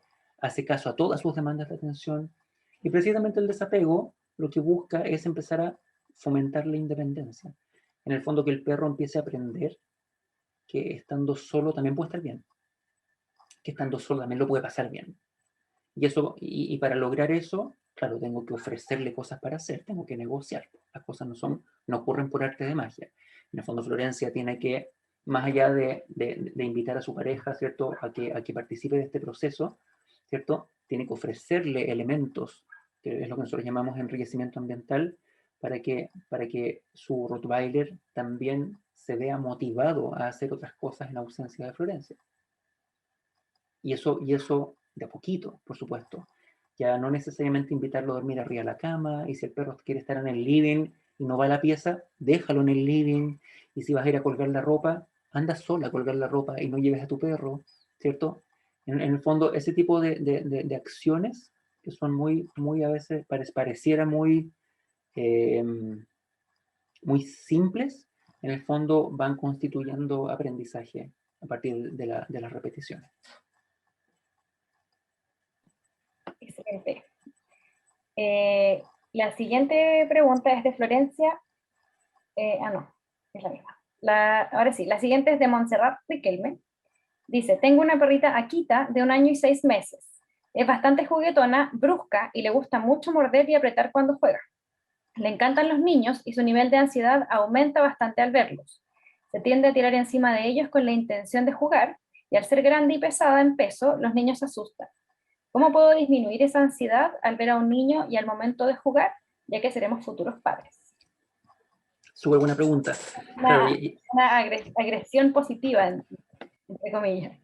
No, y ahí eso, para no confundir, en el fondo lo que hay es excitación, ¿cierto? No es tampoco ansiedad. La ansiedad es una emoción negativa, ¿cierto? Que genera vulnerabilidad y que genera una sensación de desprotección.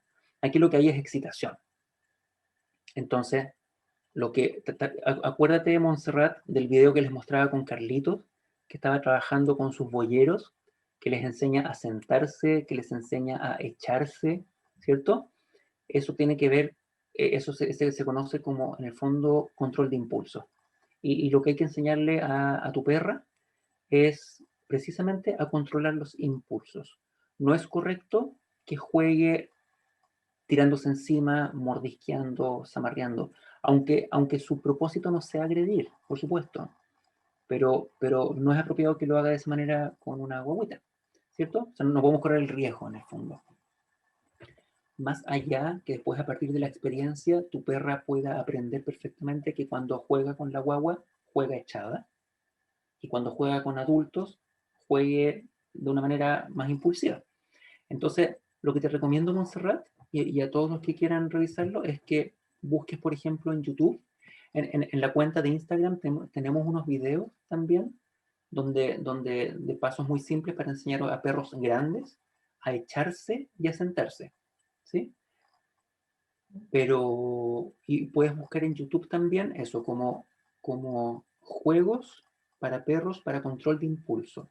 Ese es el concepto, control de impulso. Yo también lo voy a anotar.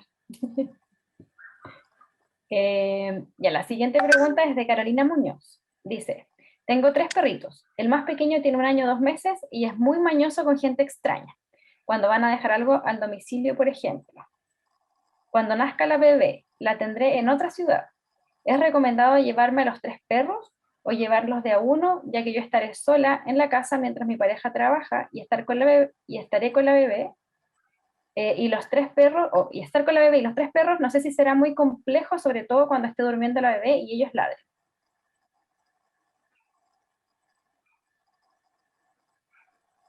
Yo estoy leyendo también.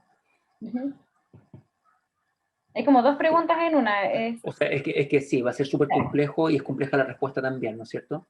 Porque claro, efectivamente son varias cosas que confluyen. Ya el hecho de tener 3 perros y tener algunos de ellos que son más reactivos que otros, y tener algunas experiencias, a lo mejor que no han sido las más apropiadas con niños pequeños, por supuesto que sensibilizan frente a la reacción con niños. Ahora, en el caso de Camila,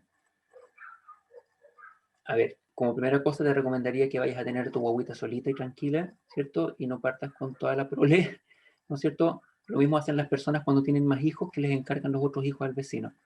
Porque partir con toda la prole a tener guagüita, ¿cierto? Ya, pero eso es una cosa personal. Pero tienes que dedicarte a tu guagüita. Y en el caso de tus perros reactivos a los niños, ahí lo que tienes que hacer, Carolina, ojalá desde ahora y que te puedan ayudar, el concepto es desensibilización. Ese es el trabajo que hay que realizar, un proceso de desensibilización sistemática hacia niños. En el fondo lo que tenemos que lograr es que a tus perros les guste estar con niños, que ellos asocien que estar con niños es algo positivo, no que estar con niños es sinónimo de persecución, molestia y captura, ¿cierto? Lo que tenemos que hacer es contracondicionar. En el fondo, los perros que no tienen habitualmente relación, en este caso con niños, y que no tienen experiencias suficientes como para tener una idea preconcebida de un niño, si las experiencias son más bien negativas, cuando ellos se enfrentan a un niño, lo que se gatillan son emociones negativas, o al menos de riesgo, y por lo tanto están más a la defensiva. Lo que tenemos que hacer es contracondicionar. Para contracondicionar, estamos hablando de terapias, entonces en el fondo no te puedo dar el paso a paso exactamente, Carolina, lamentablemente, pero en el fondo contracondicionar es cambiar la emoción que te genera al enfrentarte a un estímulo, en este caso niños, que antes era negativo, es transformarlo a positivo. El concepto, Carolina, que tienes que buscar es desensibilización sistemática hacia niños. Es relativamente fácil de hacer, pero toma tiempo. Cuando te digo toma tiempo, pueden ser un par de meses.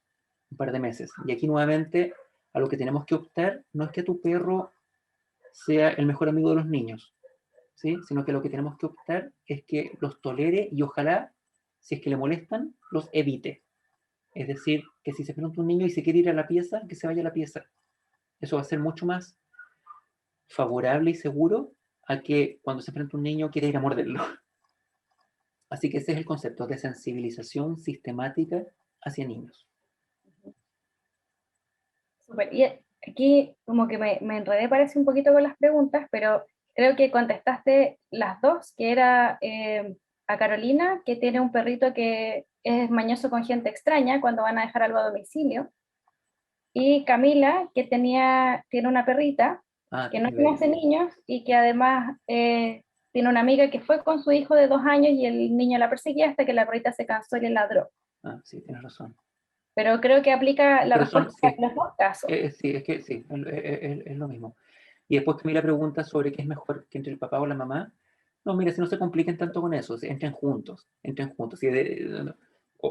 no intenten tener un esquema tan rígido en ese sentido, sino que el consejo es que sea el papá, ¿cierto? O la otra persona que esté acompañando, en este caso, bueno, el papá, que sea el que lleve la guagua. Ese en el fondo es el consejo. En el caso que sea la mamá, por supuesto, la figura de apego, ¿cierto? Y que la mamá entonces pueda dedicar algunos minutos a saludar y a calmar, en el fondo, a disminuir la excitación que puede haber en el perro o en el gato por el hecho de haber estado desapegados un par de días. Súper. Ahora dice Carolina Muñoz, dice, mis perros no se acercan a mi guatita. He tratado de ponerlos y no les gusta. Se van o se hacen los indiferentes. ¿Puede ser que eso indique que no querrán a la bebé? Mire, acuérdense que les decía que no los obliguen, no los obliguen a interactuar, ¿cierto? Eso puede generar más una relación, una respuesta negativa más que positiva, por supuesto. Nadie hace nada de buena manera si lo hace obligado. Ahora, eso, Carolina, quédate tranquila, que no tiene un valor, al menos demostrado, que tenga un alto valor predictivo con respecto a la relación que vaya a tener con la guaguita. Quédate tranquila con eso. Sí lo tendría, o sea, más me preocuparía, Carolina, de que tus perros se vinculen con niños. O sea, preocúpate más de eso que se acerquen a tu guatita. preocúpate de exponerlos a niños pequeños, si es que tienes la posibilidad. Esa respuesta va a ser mucho más predictiva. Ya, la siguiente pregunta es de Nicole Casas. De nuevo, dice, por la pandemia, mi gatito solo se ha relacionado conmigo y el papá, pero al venir de visitas es muy sociable y tranquilo. ¿Se portará igual con el bebé? En el caso de los gatos, para efectos de la socialización, bueno, de cualquier animal en el fondo, relacionarse con adultos de manera favorable no tiene que ver necesariamente con que también se van a relacionar de manera favorable con niños, ¿cierto? Para los animales, los niños no son adultos chicos. Sí, o sea, claro, un perro no proyecta que el niño en 10 años más va a tener 10 años. Es una guagua simplemente. Y en el fondo van creciendo juntos y se van vinculando y por supuesto con un proceso muy lento. Eso permite la creación del vínculo. Pero lo que quiero decir es que en el caso de los gatos es súper importante que para que sean bien sociables, y como ella dice que vienen visitas y es tranquilo y sociable, eso tiene muy alto valor predictivo en términos de la capacidad que tiene para interactuar en situaciones desconocidas. Eso tiene un muy alto valor predictivo. Eso es súper bueno. Súper bueno. Ahora, ¿cómo se va a portar con la guaguita? Claro, si tu gato no tiene experiencias relacionándose con niños, no podemos saberlo, porque como te digo, son seres distintos, las guaguitas versus los adultos. Por lo tanto, lo que te recomendaría es que comiences a hacer lo que les recomendaba, que en el fondo socializarlo con los aromas, aceite emulsionado, las colonias, talcos, la ropita, los champús, la cuna, el coche, el Moisés, todo ese tipo de cosas que para los gatos son relevantes. Los llantos, ¿cierto? Miren, en el caso mío, yo con mi señora dormíamos en la cama con perros, con gatos, ¿cierto? Vacas, dinosaurios, ¿cierto? Todo lo que hay en la casa, dormíamos todos juntos. Y cuando nació mi hija, todos se fueron. Yo también me habría ido, con todo lo que lloraba de noche, ¿cierto? Pero, pero, pero maravilloso, eso es lo que tiene que ocurrir. O sea, si se sienten incómodos y quieren ir a dormir a otro lado, bueno, que se vayan. Tenemos que dejarlos que se vayan a su zona de retiro, por supuesto, y ellos volverán cuando quieran volver. No que se hayan ido de la casa, se fueron a dormir a otra pieza, ¿cierto? Entonces no hay que obligar a estar ahí. No, si eso es responsabilidad del papá y la mamá nomás, ¿cierto? Las mascotas que se vayan a la pieza al lado, ¿sí? No los obliguen. Bueno, aquí hay algunos mensajes de agradecimiento de Daniel Aguilar. Muy linda charla, doctor. Siempre un agrado estar en sus charlas. De Olga Gajardo, gracias, doc. Muy buena charla. Ana Rebolledo, muchas gracias, doctor. Excelente charla. Loreto Guerrero, buenísima, me encantó. Bueno, no los voy a leer todos porque son un montón. Sí, no te preocupes. Pero voy a seguir con la siguiente pregunta, que es de Daniela Bonacite. Hola, mi perrita se está haciendo pipí dentro de la casa de nuevo. Mi guagua tiene 2 meses, pero se han llevado bien. ¿Qué puedo hacer? Ahí hay que tener también la precaución, Daniela. Tú dices, se está haciendo pipí de nuevo, ¿cierto? Ahí ya tenemos un antecedente semiológico importante, ¿cierto? Se está haciendo pipí de nuevo, es decir, existían antecedentes de que tu perrita tenía algún tipo de problema. Obviamente, antes de decir cualquier cosa, hay que descartar cualquier posibilidad de patología de base orgánica pura que pudiese estar favoreciendo los problemas de eliminación inapropiada, que pudiesen ser desde infecciones urinarias recurrentes, por supuesto, urolitiasis, ¿cierto? Urolito, entre otras, que pudiesen estar favoreciendo el hecho de que se haga pipí, pero una causa conductual de orinarse puede ser efectivamente la ansiedad o el estrés. Eh, Aunque una cosa es que se haga pipí y otra cosa es que esté marcando con orina, que son cosas distintas. Ahora,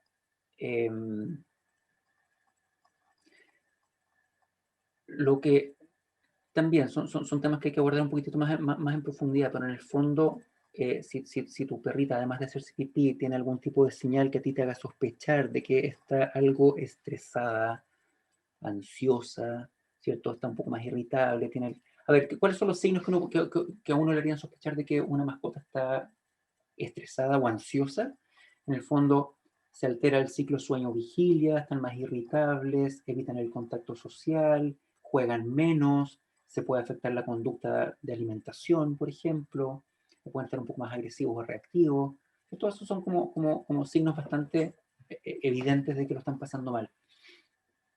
Si es que tú, Daniela, ves algo de eso en tu perrita, claro, obviamente hay que abordarlo desde el origen, pero ahí dice que su guagua tiene 2 meses y se han llevado bien. Ahora, el se han llevado bien también puede ser algo subjetivo, ¿cierto? Puede que simplemente la tolere o que sea como en las imágenes que estábamos mostrando, que hay perritas que se ponen súper protectivas de las guaguas. También puede ser. Mira, tienes que comenzar, Daniela, por hacer un examen de orina. Eso es lo primero. Mm. Ya, la siguiente pregunta es de Javiera Rodríguez. Dice, mi gata tampoco se acuesta en mi guatita. ¿Será que no querrá a mi bebé? A ella la adoptamos ya grande y tiende a morder bastante. Bueno, la primera pregunta ya la contestaste. Sí. Y con respecto a las mordidas, lo mismo. El gato mordedor, pero ahí de nuevo hay que ver, pues si es el gato que muerde por juego, ¿cierto? Que se conoce como agresividad por juego, o si el gato muerde porque es más bien muerde por cuando lo manipulan, ¿cierto? O es más bien reactivo. Entonces, eso es importante diferenciarlo porque el cómo se aborde también es distinto. Cuando uno habla de mordidas o de agresividad son conceptos súper genéricos, son súper amplios. No es lo mismo abordar a un perro que agrede por juego, a que agrede por protección de recursos, a que tiene agresión materna, territorial, intrasexual. Son patologías distintas. Pero claramente lo que tiene que hacer Javiera, obviamente, es manejar lo de la mordida. Sí, aquí es lo mismo también. Te recomiendo que, mira, lo más simple y rápido es buscar algunos consejos. En YouTube tiene muy buenos videos en ese sentido que son bastante, orientan, por supuesto, con respecto a control de la mordida. En este caso, control de la mordida en el gato. Hay tarea. Andrea Strauss pregunta, ¿cuál es la frecuencia de uso de antiparasitario en perros y gatos ante la llegada de una guagua? ¿Son los mismos 3 meses de siempre? Sí, la verdad es que los calendarios de parasitación son bastante estándar y los 3 meses se definen básicamente por el ciclo enterohepático que hace el fármaco y eso es lo que justifica el que sean cada 3 meses. La verdad es que no tiene sentido hacerlo más seguido y por el contrario tiene más, puede generarse resistencias, por supuesto, al fármaco y entre otras cosas. Sí, 3 meses, lo mismo. Aquí yo voy a aportar también de mi cuchara que hay que distinguir que hay parásitos internos y externos en los gatos y los perros. Los parásitos externos, que son los más conocidos, son las pulgas y las garrapatas, la sarna también, se manejan con frecuencias diferentes. Entonces la frecuencia de los 3 meses es indicada para los parásitos internos, para la mayoría de los antiparasitarios internos. Pero para los parásitos externos hay muchos fármacos que tienen una duración de 1 mes. Entonces, tienen que fijarse en el antiparasitario que le están colocando a los animales para ver la frecuencia, porque ahí en la cajita aparece la frecuencia con la que hay que colocar cada uno de ellos. Y obviamente si tienen cualquier duda, pregúntenle a su médico veterinario. Y siempre hay que controlar los parásitos internos y los externos. Ese es mi aporte. La siguiente pregunta es de Paz Vázquez. Dice, yo no tengo mascotas, pero nos gustaría tener un perrito para fortalecer el sistema inmune del bebé. ¿Debemos adoptarlo antes y prepararlo como explicaste en la charla o es mejor que llegue después, cuando el bebé ya esté un poco más grande o de cuántos meses? Una súper buena pregunta. Claro, aquí la respuesta va a ser un poco condicionada, porque en el fondo va a depender si estás esperando guaguita, ¿cierto? Y cuántos meses tienes de embarazo, pero en el fondo lo que no te recomendaría es que adoptes un perrito cuando nazca tu guagua, porque eso va a ser, como les decía anteriormente, como tener mellizos, ¿no es cierto? Y va a ser doble pega, que es criar 2 cachorros. Entonces, lo que dice la evidencia en términos de fortalecimiento del sistema inmune y prevención de ciertas condiciones o de ciertas alergias, es que la convivencia de la guaguita con la mascota, con el animal, tiene que ser desde muy temprana edad. No da lo mismo si la convivencia comienza a los 3 meses o si comienza a los 6 meses. Lo que dice la evidencia es que pareciera que tiene que ser incluso desde los 3 meses de edad. ¿Cierto? Eso es lo que dice más o menos la evidencia. Entonces, en el fondo, si tienes el tiempo como para poder organizarte, te recomendaría que te hagas primero de tu perrito, ¿no es cierto? Que trabajes a tu perrito, aprovecha de adoptar un perrito que venga de un entorno saludable. Si me explico lo que digo, entorno saludable, física, emocional, sanitariamente hablando. Preocúpate de socializarlo correctamente con niños y así tienes el tiempo suficiente para que después nazca tu guagüita y puedan ir después creciendo juntos.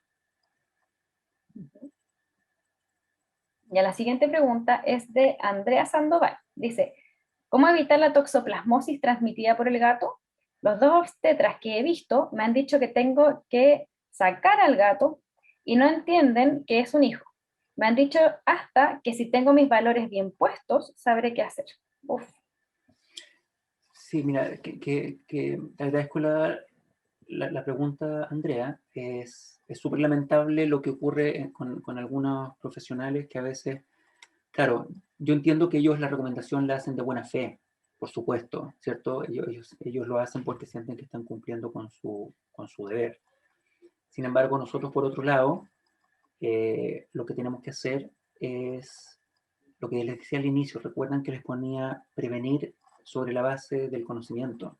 Y la verdad es que los riesgos, si usted me pregunta, sí, claro, si uno dice, ¿existe un riesgo? Claro, por supuesto que existe un riesgo, como muchos otros riesgos, por supuesto, sí. El riesgo es alto o bajo, es bajísimo, el resto es bajísimo. Si tú tienes duda, Andrea, porque convives con gatos, lo que te recomiendo es que le pidas a tu médico que te tome una muestra de sangre y que te mida anticuerpos contra toxoplasma. Eso se puede hacer, por supuesto, ¿cierto? Y lo responsable es que lo hicieras. Lo más probable es que vas a salir sin anticuerpo, ¿cierto? Mujeres que conviven, como mi señora, que conviven con gatos y muchos gatos desde toda la vida y que recogen gatos, etcétera, etcétera, no tienen anticuerpos porque es muy poco prevalente la toxoplasmosis en ser humano. Es mucho más común la transmisión de la toxoplasmosis, Andrea, por consumo de carne mal cocida. Eso así lo dice la evidencia científica, el consumo de carnes crudas, por ejemplo. Si tú tienes gato, por supuesto que existen, ya te dije, la muestra de sangre para medir anticuerpos, puedes incluso evaluar a tu gato. Los gatos eliminan generalmente este protozoo tan solo en un periodo muy acotado de la vida. No, un gato que es positivo a toxoplasmosis solamente libera el protozoo, el estado infectante, muy poquitas semanas de su vida cuando es cachorro.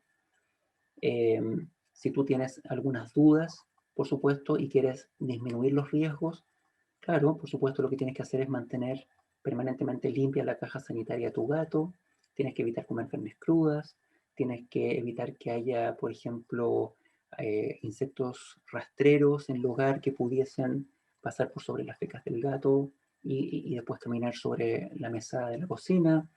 Tienes que, si es posible, que alguien más limpie o hace la caja sanitaria y no seas tú. Si lo tienes que hacer tú, hazlo con guantes y mascarilla. Total, ahora estamos acostumbrados a usar mascarilla. Evita jardinear si es que tu gato u otros gatos comunitarios defecan en tu jardín. Todo ese tipo de manejo preventivo, créeme que es súper efectivo, y existen tratamientos también para la toxoplasmosis. Estamos todos de acuerdo que el riesgo, estamos todos de acuerdo que si una mujer embarazada se contagia, ¿cierto?, de toxoplasmosis, las consecuencias para el feto pueden ser dramáticas, eso nadie lo desconoce, pero como te digo, Andrea, si tú tienes un gato como el que comentas, evalúalo, por supuesto, o sea, pide que tengas anticuerpos y evalúa tu gato. Y ten en consideración todo lo que te acabamos de decir, y así aprovechamos también de instruir a tus obstetras para que en el fondo no malinterpreten esta información. Sí, claro, hay varios profesionales que no están actualizados con respecto a este tipo de... Disculpa, y lo otro, ¿sabes qué? Algo también que es súper recomendable, si están esperando guagua, busquen un pediatra que sea pro animal. Ujú. Háganlo, háganlo. O sea, ustedes tienen que sentirse cómodos con su ginecólogo o ginecobstetra. O sea, busquen a uno que les dé confianza y que los tranquilice y que tengan en el fondo su mismo sistema de vida. Eso los va a ayudar muchísimo. Sí, súper buen consejo. Sí, y bueno, ya aquí como anecdótico, yo todavía tengo convencido a mi marido de que él tiene que limpiar la caja de arena. Buena. Me sirve. Em, ya, la siguiente pregunta dice, bueno, hay obviamente muchos mensajes de agradecimiento que me los estoy saltando. La siguiente pregunta es de Gabriela Pérez. Dice, mi perrita es muy regalona y se pone muy nerviosa con los niños cuando la siguen. Me pide brazos. Estoy embarazada y tengo susto de su reacción con el bebé. No sé cómo ir adaptándola a los niños con su miedo. Entonces, yo creo que igual ya lo has Sí, conversado varias veces. sí, sí, Es básicamente ir exponiéndola de a poquito. exacto. La siguiente pregunta dice, es de Andrea Straub. Dice, ¿qué hay de sacar a los animales que duermen con uno en la pieza cuando llega la guagua? Nosotros tenemos una gata y me da susto que mientras dormimos se pueda poner encima de la guagua haciendo un riesgo. Ah, como que la va a aplastar. Sí, mira, sí, es un temor súper válido. O sea, que se ponga el gato encima, por supuesto, y lo mismo, y hay que tener precaución también con que se ponga el tuto sobre la cara o que la guaguita se dé vuelta. Créeme que cuando te vas a despertar cada 2 horas, créeme que vas a estar vas a estar súper atenta de cualquier cosa que pase, pero créeme también que tu gato se va a ir de la pieza. Lo más probable es que se va a ir de la pieza. Lo que quiero decir es que no es que haya que sacar al animal de la pieza, no es que haya que sacarlo, ¿cierto? Porque sea una norma. No, no. El asunto que, como les decía, que lo más probable es que tu gato se va a ir porque como ustedes se van a despertar cada 2 horas y van a estar, y la guagua va a llorar y se va a mover y tú vas a estar con un ojo abierto, o sea, toda la dinámica del dormitorio va a ser súper molesta para el gato. Ujú. Pero, claro, si nos ajustamos al lenguaje, tú dices, ¿hay un riesgo? Sí, pues hay un riesgo, hay que estar atento. Igual uno no duerme al principio, así que no te preocupes, vas a estar No te atenta a preocupes. todo lo que pasa. Ya, la siguiente pregunta es de Eduardo Rojas. Dice, mi perrita es muy cariñosa con nosotros, tiene mucho apego a ambos, duerme en la cama, seremos padres, pero la experiencia con niños le genera miedo, les ladra y se esconde. ¿Cómo le enseño a calmarse y a generar un evento positivo? La hemos entrenado a sentarse, a quedarse quieta y otras cosas. Es lo mismo, Eduardo, que les comentaba más arriba, el concepto aquí es desensibilización sistemática. Ese es el concepto que tienes que trabajar. Está súper descrito, súper descrito. Si tú lo buscas como tal, en el caso de, ¿cierto? En perros como un proceso de aprendizaje o de reeducación, desensibilización sistemática, y le pones el apellido hacia niños, por ejemplo, vas a encontrar, es súper bueno que ya, por ejemplo, sepa sentarse y quedarse quieta, porque esa es la primera etapa del proceso de desensibilización, que tenga un comando adquirido. Así que ahí ya tienes parte del trabajo ya hecho. Ahora lo que falta es el contracondicionamiento, pero búscalo como tal y lo vas a poder resolver. Aquí hay un par de mensajes de agradecimiento que voy a leer porque son a las personas que ya les estaba respondiendo preguntas. Dice Camila Reyes, muchísimas gracias. Esta por lejos ha sido una de las mejores charlas durante mi embarazo a la que he asistido. Qué bueno, me alegro. Bueno. Y Carolina Muñoz dice, miles de gracias, excelente charla, me ayudará mucho con mis enanos y la bebé en camino. Al más pequeño, que es mañoso, le veremos un adiestrador para prevenir que muerda y seguiré todos los consejos dados. Así que, Súper. muy bien. Alguien pregunta si la charla quedará grabada. Sí, la estamos grabando. Y se las vamos a enviar por correo. Otro mensaje dice, Diane Pombet, excelente, don Gonzalo, como siempre, se agradece su buena disposición, felicitaciones a los organizadores, un gusto volver a verlos, muchos cariños a todos los colegas y mis ex profes, los más lindos recuerdos valdivianos. Y no sé por qué me tica que el doctor Vargas fue profesor de ella. Aquí un mensaje de Constanza Pinilla, que es parte de nuestro equipo, con una acotación a la toxoplasmosis, que como acotación el riesgo de toxoplasmosis transmitido por gato es sumamente bajo, ya que los gatos suelen eliminar el parásito casi una única vez en su vida y se asocia más en etapa juvenil. Además que se necesitan más de 48 horas al ambiente para que el parásito sea infectante, es decir, no limpiar la caja de arena a diario.